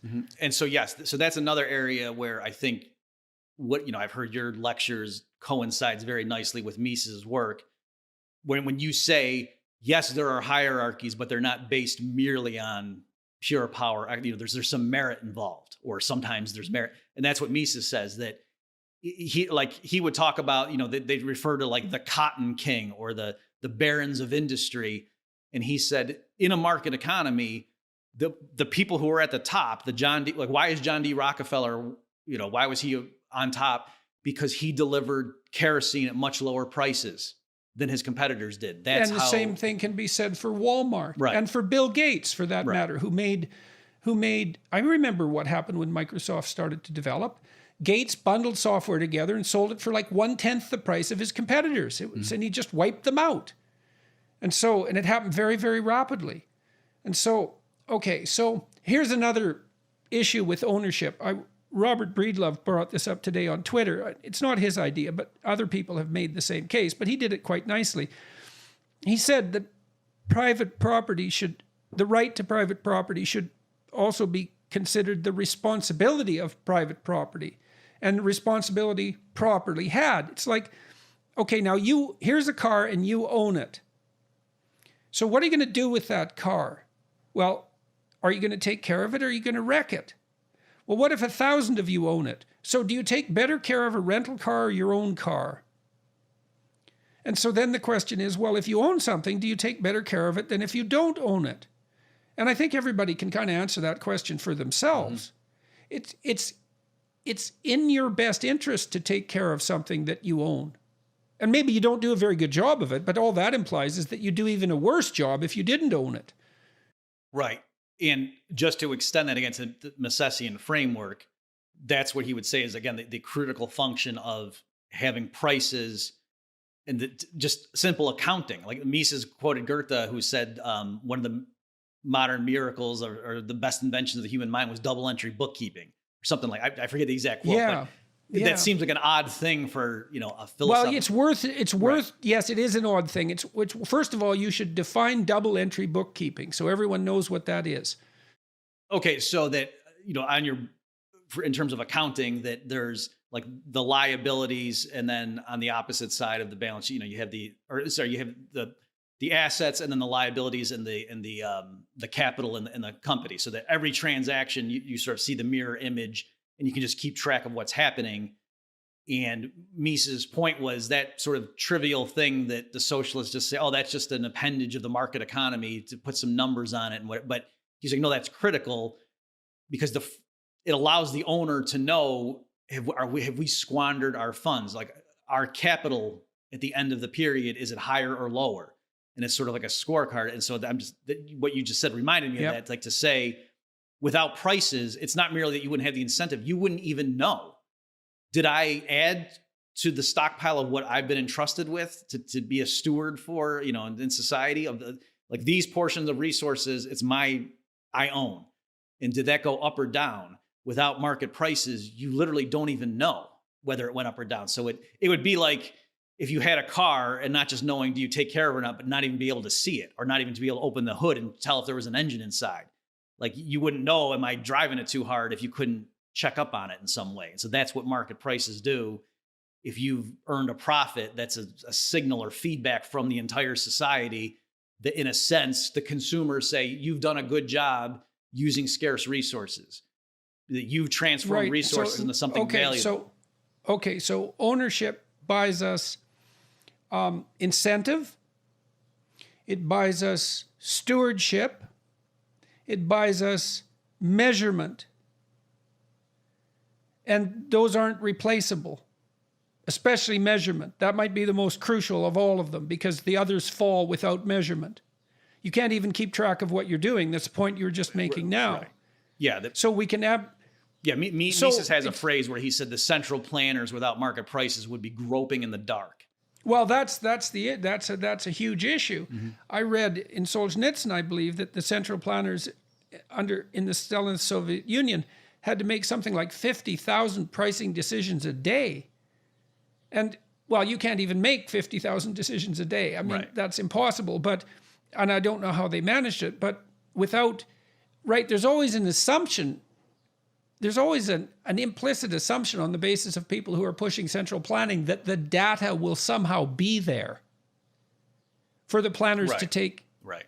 Okay, so there's a couple more things I want to cover here. And so the business cycle. Mm-hmm. Let's talk about that, because if we talked about general economics and the philosophy of economics, and one of the things we tried to understand was how we should regard the organization of social institutions and the motivation of individuals. The motivation of individuals isn't to exploit other people, it's to stave off catastrophe using social cooperation as the means to do so. It's something like that. And the willingness to accept the sacrifice of specialization to participate in that process with the benefit of ownership and all the things that we discussed that emerge as a consequence of that. And that isn't something that anyone decided. That's the other thing we should point out, is these systems have evolved across time. Mm-hmm. I mean, there's been rational inputs in all of that and rational formalizations of the system, but this is an evolved system, and it's a consequence of distributed computation running across hundreds and thousands of years. Right. And I should mention that, like, within the Austrian school, there's different emphases. So Mises was very rationalistic. So he would say, oh, the reason people engage in social cooperation is because they use their reason and they understand the higher productivity of the division of labor. Whereas Hayek, who's also, a big figure in the Austrian school, he was more evolutionary in the sense of different cultures, for whatever reason, like these people just didn't like cannibalism for some reason. And then they would tend to multiply more than cultures that thought cannibalism was okay. You know what I mean? So for him, it wasn't so much that they had to understand why. It was just those that happened to think, oh no, private property is a good thing, or you should be able to, or if some society thought merchants were a noble profession, then they would explode and take off, and then they would conquer everyone else who thought that, no, working for the government was the only thing that mothers should hope their kids do. Right. Well, so there might be an evolutionary process at work here, so to speak, as far as that works in the social world. Random innovation followed by selection. There's certainly some of that, but it's also necessary for us to understand rationally what the consequence of that is, at least so we don't disturb it unduly when we're tempted to. Right. And that's something that Hayek brought up a lot, I think in his Noble Acceptance speech too, is to say the problem with the socialists, or more generally, like people coming along, looking at social institutions that we've inherited over thousands of years, saying, that doesn't make sense to me. I think we can do better. And just to throw that out. And that led to all the horrors of the 20th century, like the smartest guys in the room not understanding the social utility of some of these traditions.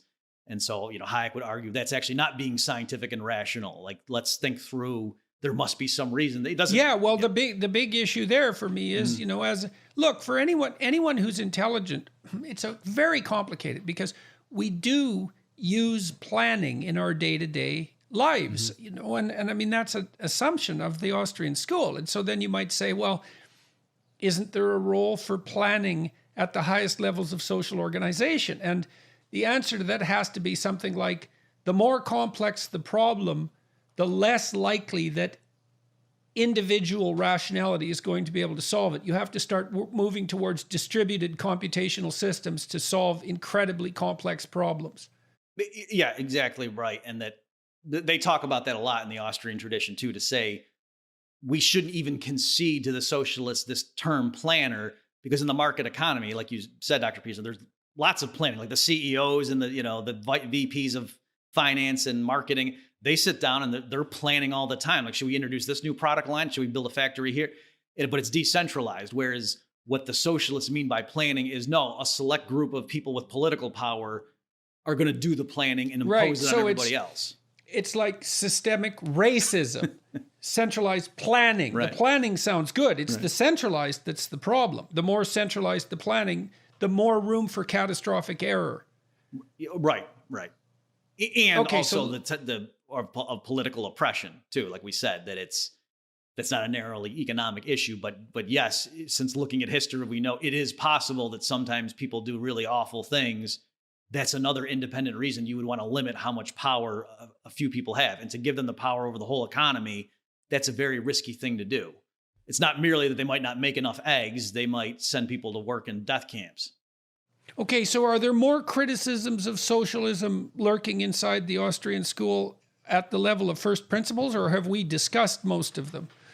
I think hitting the calculation issue is the critical contribution that Mises made. I mean, he goes through it all, like inconsistencies in the Marxist worldview and like the polylogism. And so Mises says, they say there's polylogism, but they've never taken a theorem from economics and shown, oh, this is true according to bourgeois logic, but proletarian logic has a different axiom, and therefore it's step 4, the proof is wrong. He just says, they just say that, you know what I mean? So Mises does really get into, rolls up his sleeves and critiques Marxism, but in terms of, for your audience, I think that the main thing was why calculation is such a flaw for socialism, but the market economy solves it with private property and money prices. Okay. Let's talk about the business cycle now, if you don't mind. So I'm going to give you free rein to do that. I'll interrupt, of course. Okay, sure. So, and this, again, like I said in the beginning, is, I think, one of the key contributions of the Austrian school that even other free market oriented economists like the Chicago School don't have. So in the Austrian tradition, like we said, prices serve a very important social function. It's like you say, there's like decentralized people all around the world with local information, and the price system is the nexus by which that gets communicated around. Like Hayek even likened it to a nervous system.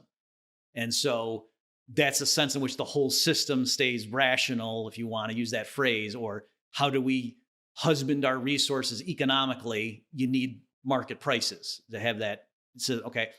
But now specifically, what is it that interest rates do? And in the Austrian school, they say that has to do with intertemporal planning, like long-term decisions. That's where interest rates really play a decisive role. And so, give a silly example, you're an entrepreneur trying to decide whether to build an apartment building, so you can know how much the steel costs, the concrete, the lumber, the glass, how much it'll cost to build. You can even forecast, in this neighborhood, I'll be able to rent it for such and such, and I'll bring in this revenue. So over the next 20 years, every year I'll bring in this much net income. Here's the upfront cost. Should I build it or not? A critical input to that decision, that calculation, is what's the interest rate? Because the interest rate is really high, then you won't build it. If it's really low, then you might. Okay, so let me harass you about the interest rate. Sure. So why do we have an interest rate? What is it exactly? Okay, so in the Austrian framework, loosely speaking, it has to do with, let me say, like the amount of impatience, the amount by which people are willing to defer consumption as long as they get more down the road. So the higher the interest rate, it's like the bigger the penalty is on waiting. So if society is very future oriented and very long-term thinking, they're willing to save a lot. Other things equal, that tends to push down interest rates. So firms can borrow at cheap rates and invest in long-term projects. So people are willing to defer. So why do you think our interest rates are so low right now? Okay, so right now, I think it's because of the intervention of central banks. And so this ties into, the Austrian concern with that is the low interest rates are giving the signal to entrepreneurs, go ahead and invest in really long-term projects, but it's the wrong signal. Okay, so your money, in conditions of low interest, you have money, say, in a bank account, so it can be translated into spendable currency instantaneously, and it's performing a function that's reflected in the interest rate. And so if it's just sitting there collecting 0.1% and the inflation rate is 3%, your money is losing value across time. So you're going to be incentivized to go find something more useful to do with the money, hypothetically. Right. So it's a two-pronged thing that low interest rates, other things equal, make people not save as much, right? Because why would I save if I'm only earning, like you say, 0.1%? Whereas if you were earning 10% in your savings account, you might save more. But then on the flip side too, businesses who want to borrow funds to go start a project can get it on much better terms. And the idea of saving is complicated too, because, the typical folk notion of a billionaire is something like Scrooge McDuck. You remember Scrooge McDuck? He had this money bin full of money. And of course, as long as all the money is in Scrooge McDuck's money bin, no one else has access to it. It's like he's stuffed a 500-foot mattress full of cash, and he's just sitting on it, occupying it, hoarding it. But when we save money in a modern economy, that isn't what happens at all. We put money, unless we put it in the proverbial mattress, we put it in the bank, and that enables other people to use it. And they can use a substantial fraction of it to go and pursue pursuits that, in principle, have to be more productive than the interest rate that we're being awarded. So we're not hoarding the money. Right. So everything you just said is true. But what's ironic is, if you think about it, even if people did do that, it would actually be socially advantageous, right? So someone goes out and produces a bunch of goods and services and people give him cash, and then he goes and just stores it in his basement. If you think about that, that person's going around doing work for people and giving them benefits, and then he doesn't get to consume anything. Without consuming anything. Right. So right, exactly. Except future consideration. Right. And so if he never, like in terms of like, what's the worst case scenario? Oh, he never spends it. That's actually, no, that would mean. So if he never spends it, it's deflationary. Right. So it drives down the cost of goods. Right. So it's just ironic to that, but you're right. Right. And the other thing too is, for most of today's billionaires, it's not even that they have money in a checking account that the bank had lent out. It's that they own stock in companies they created. So like Bill Gates or whatever. Right. So what they have is, it's very interesting, because in some sense they have power, and in some sense they have authority, and in some sense they can exercise compulsion, but they also have a tremendous amount of responsibility, because you really have to ask, and I've asked myself this many times, especially in recent years, do you want that responsibility? Like, having $1 billion is no joke. I mean, yes, I think Ted Turner famously calculated that if you spent as much as you could every possible day just on what are those goods that disappear? Consumable goods, you know, you use them and then they're gone. You could spend $400 million in your lifetime, and that would be flat out nothing but hedonistic spending. So maybe you have $20 billion, and well, that's like, you're basically running a pretty good-sized country at that point. Right.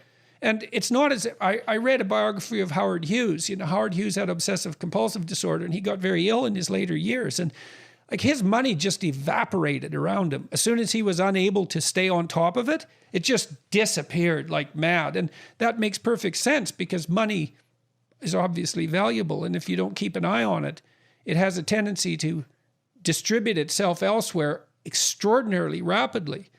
And so this envy of people who are extraordinarily well off, you know, it's based on a misapprehension about the nature of their existence, at least to some. I'm not making a case for the wonderfulness of abject poverty. Believe me, I mean, I'm not doing that at all. It's just that the picture isn't so simple. You do have a tremendous amount of responsibility along with all that money. And if you don't exercise the responsibility properly, all that happens is the money disappears extremely rapidly. Right, which is, again, another reason, just in terms of pragmatic considerations that you were mentioning a while ago about redistribute, you know, is there some utility or like allowing for the existence of billionaire speculators or, you know, stock investors and things? And I would say, yes, that it's not correct to think that, oh, the reason they achieved that is because they siphoned it off from everybody else. That no, largely. Well, let's go after that. Okay. They inherited it. Let's start with that. So justify that. Okay, well, there I would say the person who, you know, if I go out and create a fortune, most people are okay with me being able to go and spend it at the casino or, you know, smoke it away or buy yachts or whatever, but I'm not allowed to give it to my kid. That seems weird. So it's... Yeah, well, I guess the rejoinder would be, well, why should your child have a special advantage? But my objection to that objection is, okay, aren't you trying to give your children all the special advantages that you can? And isn't that what you're supposed to do? Now, special doesn't necessarily mean at the expense of someone else. See, this is the critical issue here, is that what we're facing in our culture war is the proposition that those who have as a consequence of exploitation. And that there's no such thing as merit. There's just different, there's exploitation's justification for itself. Now, we already narrowly defined merit, right? So when we say our society is meritocratic, what we would say is no more than this, and maybe merit is the wrong word, and that's a big problem. If I'm hiring a dishwasher, merit for me is that person's ability to wash dishes and nothing else. So the merit is and so we need a better word than merit. It's like functional utility or something like that, because a company, even by law, you have to do this. You know, if you're going to hire someone in the United States, the labor laws are very clear about this point. You have to do a job analysis, which breaks down the job into its functional units, let's say. And then you have to look through your candidate pool and you have to find the person who's most qualified to perform those tasks using the best measurement techniques that are currently available. If you don't do that, you're in violation of the law. And so that's another rejoinder to the notion of systemic racism. And those bloody laws have teeth. Mm-hmm. They're not trivial. So, and they're heavily enforced. But merit isn't defined in terms of ethical utility precisely. It's defined very narrowly in terms of pragmatic function. It's that you're meritorious to the degree, you're meritorious in this particular situation to the degree that you can perform that particular function. And you can't say that a society is greedy and exploitative and say at the same time that it isn't predicated on merit using that narrow definition of merit, because you're not going to be very effective at being greedy and exploitive if you're not selecting for productive capacity, let's say. And I think just more generally on these points that you're raising, like, I don't think most people would say, yeah, it's a tragedy. Some kids are born without legs. Like, that happens. It would be crazy for us to chop everyone's legs off, to say, well, this is the only way to make it fair, right? That you would realize, no, that doesn't help anybody, including the people who naturally would have been born without legs. Like, they benefit from being in a society. So likewise, I understand, hey, it's not fair if some guy's rich and gives his fortune to his kid when, I didn't get that. But by all, I'm fortunate that my parents stayed married and that, they valued. Well, yeah, that's like, right. So, that's exactly the issue, mm-hmm. right? Is that and I saw this, watched this happen, so to speak, from a historical perspective, looking at what happened in places like the Soviet Union and in communist China, still happening in places like North Korea, where every single person has enough of a comparative advantage so that there's some dimension along which they can be rightfully regarded as an oppressor. Because we all differ in our advantages and disadvantages. Mm-hmm. All I have to do is point to your comparative advantages despite your disadvantages and say, well, you're a member of the oppressor class because, well, you're physically healthy. You're near 6 feet tall instead of 4'8". You have use of all your limbs. You had parents who stayed married. You're of above average intelligence, et cetera, et cetera. I can make that. So what we would say instead is that for maximum fairness, you allow people their comparative advantages, but you encourage them to specialize in trade. Right. And that you're not, again, you're actually not helping the disadvantage on whatever that narrow criterion is that you're looking at in that moment of analysis by hamstringing everybody else on that one dimension. So you're exactly right that, rather than looking around rather than looking with envy at other people or saying that's unfair, to say, oh no, this person has this ability that I lack. And so let that person develop that and run with it and produce in abundance and then trade with me and I'll. Well, then it's the issue with regard. Let's talk about the unfairness issue. It's like, well, there doesn't look to me like there's any systematic centralized way of eradicating the essential unfairness, because the unfairness, and here's a perverse little issue as well. Amongst those who are tempted to engage in critiques of our social institutions, let's say on the basis of their hypothetical grounding in power, there's this mantra of diversity. Okay, so let's think about that for a minute. Well, diversity has to mean something like difference in ability, because otherwise, why would it be a good? Mm-hmm. And so then we could say, well, yeah, you want to have a diverse workforce because well, all things considered, you need people who are capable of doing a variety of different things in case the environment shifts on you. Okay, so diversity is a good, but diversity is no good at all unless there's comparative advantage. And so, and I don't see how to get over the equity hurdle with regards to comparative advantage. You know, we want equality of outcome. Well, do we want equality of outcome on all measures, all conceivable measures? Well, there's no comparative advantage then anymore. There's no diversity. So which is we're going to have? We're going to have diversity or equity, because we can't have both. Yeah, you're right. It is a weird paradox, and it's similar too to how men and women are exactly equal, but women are actually better at everything.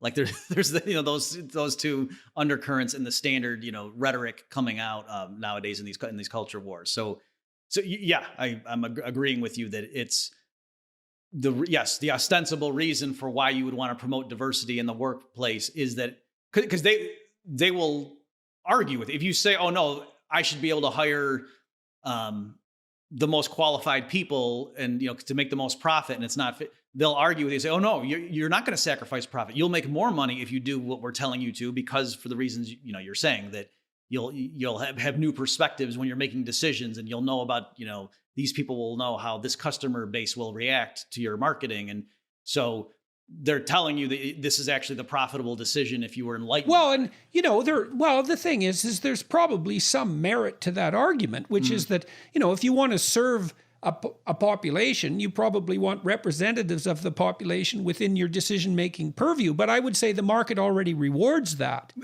right? Intensely. Right. And just to use a different analogy, it's like in the climate change debate. I don't know how much you follow that, but it's a similar thing where they want to pass all these regulations, like to give business, like to mandate businesses have energy efficient, insulation and do all these things.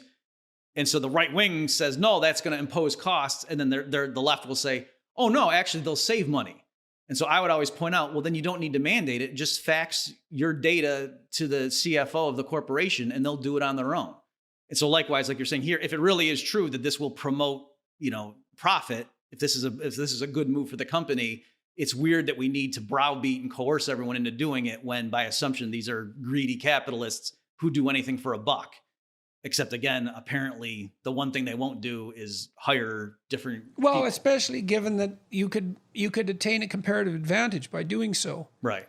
And I would say that's actually what's happened. I mean, look, if you think about it historically, look at how quick women moved into the workplace. It's been, let's say, 100 years. Not that they weren't working like mad before that, because they certainly were. But as soon as it became possible for women to enter the workplace on the same terms as men, the workplace opened itself up to them with incredible rapidity. Mm-hmm. And it's certainly a consequence of taking advantage of the available brain power. So that system does work. Yeah, and I should also mention too, with a bunch of this, if it sounds like we're being real out of touch and like, well, yeah, it's easy for you guys to say that given our demographic characteristic, there are a lot of things like injustices, but I would attribute a lot of that to bad government schools and minimum wage laws and things along those lines, government measures that make it hard for someone to start a business and compete with the established firms. So there's a lot of things that explain why in practice I think certain relatively politically powerless groups don't get a fair shake. But my point is, it's not the pure market economy. We can also be perfectly blunt in pointing out that aberrations in the system might allow for the maintenance of prejudice. Mm-hmm. That's not the issue. Right. The issue is whether or not the bloody prejudice is the central tendency, because that's the systemic racism claim. I mean, the fact that the systems are error prone I have no problem with that. Obviously, that's the case locally and sometimes more widely. But that doesn't mean it's the central tendency of the systems. The central tendency of the system works against slavery, for example, not for it, even though there are aberrations. And the issue is what's central and what's an aberration. The claim that it's power that's central is a totalizing claim. Right. And I would just add to that, though, too, as a complimentary point, is I'm just saying, like Jim Crow laws, the southern states that had those, it was the government forcing companies to do that. Why? Because they would say, oh, some of these private businesses are just going to serve to blacks and whites equally because they don't understand the way our social system works. You know what I mean? So it's funny that like a Jim Crow law is cited as an example of the failures of laissez-faire capitalism, when no, on its own terms, it was the government overriding the prerogatives of business owners to force them to. Because the money of any race is of equal value. Right. And all it would take is a few diners and bus companies and whatever to believe that. And then, the segregated system would have a problem, would tend to break. Well, and that did happen to some degree because black businesses emerged to address exactly that lack. Now, that didn't remove the prejudicial laws, but it did allow for the provision of goods to the black community in those particular circumstances. So the market found a way around the laws, at least with regards to the distribution of resources. Right. So it's no justification for the laws. It's quite the contrary. Yeah. So, okay, we need to talk about the business cycle. And let's start by what it is and why it's important. Right. So what the business cycle, what people mean is the fact that market economies tend to grow over time. The amount of goods per hour per person goes up, but it's not a smooth periodic increase. There's wild ups and downs. And in particular, there's periods where there's high unemployment, and then other times when the labor market seems very tight and people can get jobs easily. And so where does that come from? Why is that the case? And so the Austrian explanation is what happens is the banking system, and in modern times under the aegis of central banks, pushes down interest rates below where they should be. So interest rates get pushed to artificially low levels. That gives the wrong signal to the entrepreneurs. They start long-term projects, even though the public hasn't saved enough to actually justify those investments. So it gives this false boom period where everything seems prosperous, businesses are hiring, but there's not enough actual saving to bring it to the finish line. And at some point, the banks chicken out, the central bank raises rates because inflation's kicking up, and then, there's a crash. And so in the Austrian view, the depression or the recession, the crisis, is caused by the preceding boom. And the only way to get rid of that boom bust cycle is to stop with this alleged medicine of cutting interest rates to stimulate spending. That's just sowing the seeds for the next crash. So the price paid for central planning that's not guided by market signals is deviation from the average, essentially, volatility. Yes, there's that, but then also in the long run, I think the Austrians would argue because of the mail-in, it's not just that, it's the same average over the 100 years, it's just more volatile, but that the average is lower than it otherwise would be because... yes, right. So the productivity suffers as well as in volatility increasing. Right. So, I can also see an analogy there with the theories that I've been laying out because, my sense is that failure to react to a market signal, so to speak, in the psychological world just stores up catastrophe for later. So... Yeah. So in the Austrian view, the interest rate has a role to play. It serves a function in modern times when they say things, because of slow consumer spending, the Fed cut interest rates to try to stimulate, or now, because of the coronavirus, the interest rates are very low. In most economic frameworks, that's like a good thing. And, the question is just, is that medicine going to be enough to help? And in the Austrian view, no, that's poison. That you're not doing us any favors by making interest rates lower than they should be, because that's the wrong signal. Just like, if you put a thermometer on a feverish patient's head and it's real high and you put some ice on it to bring it down to 98.6 Fahrenheit, you're not actually doing any favors by masking the signal. No, that signal tells you something. And so if interest rates are supposed to be 6%, And how would interest rates be calculated properly in the absence of determination by a central source? Just decentral, just like, how is the price of oil, set? We don't have a group of... So you just allow private lenders to set the interest rates. Private lenders and borrowers work, they could work through commercial banks but it's decentralized. If you think about it, it's weird. In the ostensibly free market capitalist US, there's a group of people who tell us what interest rates are, and they periodically... Okay, so why is that? Well... The official reason, I know that's a terribly complicated question, but I don't know the answer to it. It is odd. So the price of money is centrally planned. Right. And actually, because interest is the price of money, essentially, or the price of borrowing it. Yeah. The yes. It's funny. I think it was Jon Stewart. The Daily Show guy. He had Alan Greenspan on. I hope I'm not mixing up the spirit of this is correct. And he asked him that once. He said, we have a free market economy, right? Why do we have a group of central planners? And Greenspan kind of gave some obfuscation answer. But so the official reason people would give is they say, before central banks in the U.S., there were these panics, and there was wild deflationary, there was ups and downs. And then the Fed was supposed to be formed to be a lender of last resort and to provide stability. So even if that were true on its own terms, well, no, the Great Depression happened on the Fed's watch. The Great Recession happened on the Fed's watch. Other empirical measures, there was more volatility post-Fed than pre-Fed.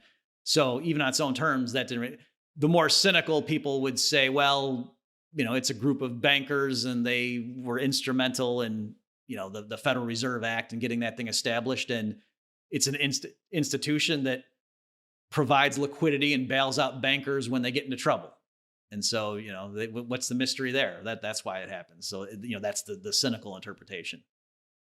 And which interpretation do you favor? I mean, we don't want to be cynical about it, right? And I'm always leery of conversations that point to they, because these huge problems, they're all our problems, right? They're our problems, man. So we have this central banking authority, and we decided at some point that was a good idea.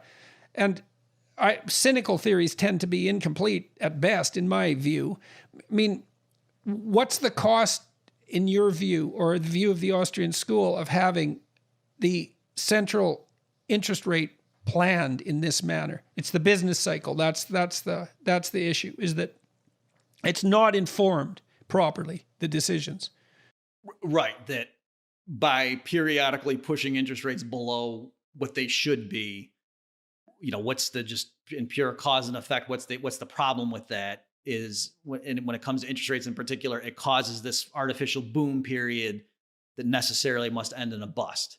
And that, as you say, over the course of the cycle, resources are used inefficiently, so that when the whole thing's said and done with, people are poorer than they otherwise would have been had interest rates been set in a true market all along. So that's, the cost of doing that. Besides that, there's redistributive things as well, that if you have this engine of inflation where, in a sense, in modern times, the central bank can literally just create money electronically, that's an avenue to corruption. Like right now, the Federal Reserve is buying private sector bonds. They started doing that, in the wake of the coronavirus panic. So, are they doing that purely on the merits, or is there some, things going on behind the scenes as to which companies' bonds get purchased and don't? So it's, with all this stuff, yes, there's different motivations, but well, sometimes it's not merely is there corruption, but is there sufficient transparency so that conspiracy theories of corruption stay less popular? That's a problem. Right. When these decisions are being made, even if they're not actually corrupt, they destroy trust in public institutions because they're not transparent, and there is room for corruption. Right. So what the Austrians can say is, regardless of where the motivations are, but the fact is that, yes, centrally planning prices, we know outright central planning of all prices doesn't work. That's, the collapse of socialism. We can just see empirically that doesn't work. And then the Austrians, I think, are being consistent and saying, so why are we centrally planning money in banking? If central planning doesn't work elsewhere, why does it work? Let me close this then. What do you, this is a bit of a left field question, but I've talked to some people recently about Bitcoin, so I'm going to ask you about it. It's sort of the ultimate decentralized economics. Mm-hmm. Any opinions about Bitcoin? What do you think about this idea of taking the monetary system out of even the hypothetical control of centralized institutions and regardless in some sense of the specific merits of Bitcoin, it's a revolutionary idea in some sense. What do you think about it? Right. So I think it's a fascinating case study, and I think it took a lot of us economists by surprise. I think if you had asked me before it was, in 2007, could something like Bitcoin exist? I think I would have predicted, well, no, because how would it get off the ground? Like, why would people accept it? It seems like it's a circular problem. Like, how would anyone know what it was worth? And how it did get off the ground is at first it was almost free. Like it was, somebody gave a bunch for 2 pizzas or something. And then it just kind of bootstrapped. So that's how they got around that problem, I would say, which, I didn't think of, or I wouldn't have thought of if you'd asked me ahead of time. So, right. Although it's a classic free market, why not invest in it if it's pennies to the dollar, Right, so to speak, right. because there's some potential upside. Right. And so Yeah. the market took care of that in some sense. Yeah. So what, the intellectual problem they saw, because Hayek had a famous essay where he was arguing so what he said is, free market types have tended to focus on commodity money like gold and silver coins and contrast it with fiat money like government paper, because historically the government paper would crash and, the hard money, the gold and silver was sound, stable currency. But Hayek said maybe that's wrong. Maybe it's just because historically fiat paper money has been issued by governments. What if you had private firms that could issue name brand currency that was just paper, but, it was a private company, so you had name brand recognition and they would, compete with each other. So in other words, to privatize central banking, let's call it. And so he had a whole essay on that. But even there, the problem was you had to trust, the reputation or the honesty, integrity of the issuer of whatever those paper notes were. So I think the virtue of Bitcoin is Satoshi figured out a way to make it so that there's a sense in which the system keeps track of itself and there's no one in charge of it. Yeah, it's completely distributed. Right. And so, and how do you safely spend money and solve that problem to accurately transfer funds if nobody's in charge of the whole ledger? So that was like the intellectual masterpiece in terms of what he did. And then now, so that's what's new about it. And yes, it's now that it's off the ground. Yeah. To answer your question, yeah, there's a growing number of people who are Austrian enthusiasts who are saying Bitcoin or cryptocurrency in general is great. I'll say for sure, I like it because it shows the public that you could have privately created money. Just like with Uber and Lyft, to me, that's the easiest way to get the public to see you don't need to have government medallions for taxi cabs. Because before Uber and Lyft, people might have just thought, oh no, it's for safety. You can't just have a free market in rides because the cabbie might shoot you or, rob you at gunpoint or something, or, be driving. Right. And that didn't happen. Well, now eBay is interesting that way too, because Right. eBay to me is an absolute miracle. I mean, I know it's a less robust platform than it once was, but I mean, it was free enterprise at its most wildly unregulated. And it produced this incredible explosion of value because people could trade frozen capital. Your junk in your basement was now worth something to someone. And the cynics said, well, I'll send you broken junk and you'll pay me with a check that'll bounce. Right. And that didn't happen. They put in place brokers, escrow agents to begin with, not eBay itself, but they were available so that you could insure your transaction. And what happened was the bulk of the transactions were so honest, like 99% of them or 98.5% of them, that the escrow agents weren't necessary. So, which was extremely interesting in my estimation. And Uber and Lyft are very interesting examples of that as well, because they seem to be at least as safe as taxis. In my experience, the Uber and Lyft cars are usually in better shape than taxi cabs. And they're much cheaper. And generally, it's a more pleasant experience. Right. Yeah, and it's cheaper. And it provides did provide instant employment to people, which was a real miracle in my estimation. It's like you were unemployed, but you had access to a car. It's like you had a job right then and there. Remarkable. Right. So as I think the average person could understand the possibility of, oh yeah, maybe we don't need the government to have a cartel operation with taxi cabs in the name of protecting the public from unscrupulous drivers.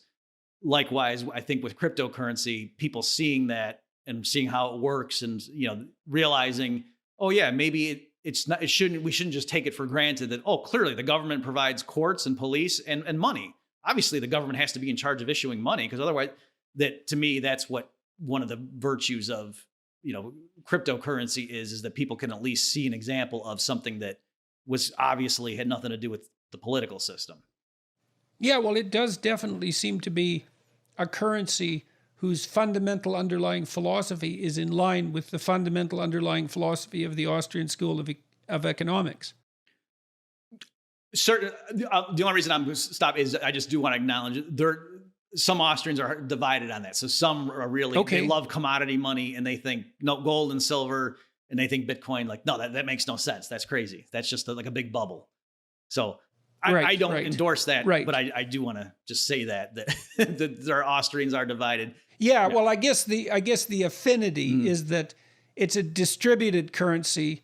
That hypothetically capitalizes on distributed computation. It's not under the control of any centralized bureaucracy. Whether or not it's the proper solution to that problem, so there's room for intelligent debate about that. Any Austrian, norm is going to say, go ahead and do what you want. They don't want to shut it down, obviously. Like, go ahead and do it if you want to. I'm just, I personally wouldn't invest in it. Like, that would be their view. Right. And you're right. The Bitcoin enthusiasts, though, they would say there's a sense in which it's even harder than gold because, it hits the 21 million and that's it. Whereas in principle, we could go get an asteroid that has a bunch of gold. So maybe gold actually wouldn't be the best money for the next 200 years because of some discovery or some, innovation in chemistry where they can just make gold pretty cheaply. Out of seawater, for example. Yeah. Whereas Bitcoin, just its very nature mathematically, it's got a fixed limit. And so there's a sense in which that's really hard if it were to become money. All right. Well, I think that's probably a good place to stop. I've been speaking with Dr. Robert Murphy. This is his book, Choice, Cooperation, Enterprise, and Human Action. And today we talked about the Austrian School of Economics and many other things. And thank you very much. It was very educational as far as I was concerned. I'm much more solid in my understanding of perhaps economics in general. Not that I know anything about it yet, but that was very helpful. And I appreciate you taking the time to speak with me and wish you luck with your book. And anything else you'd like to add before we close up? Oh, I would just thank you for this opportunity to talk with you. And I was very excited to do so. And I just want to mention I've been watching a lot of your lectures and I'm a big fan of your work and appreciate what you've been doing. No, thank you. Thank you very much. All right.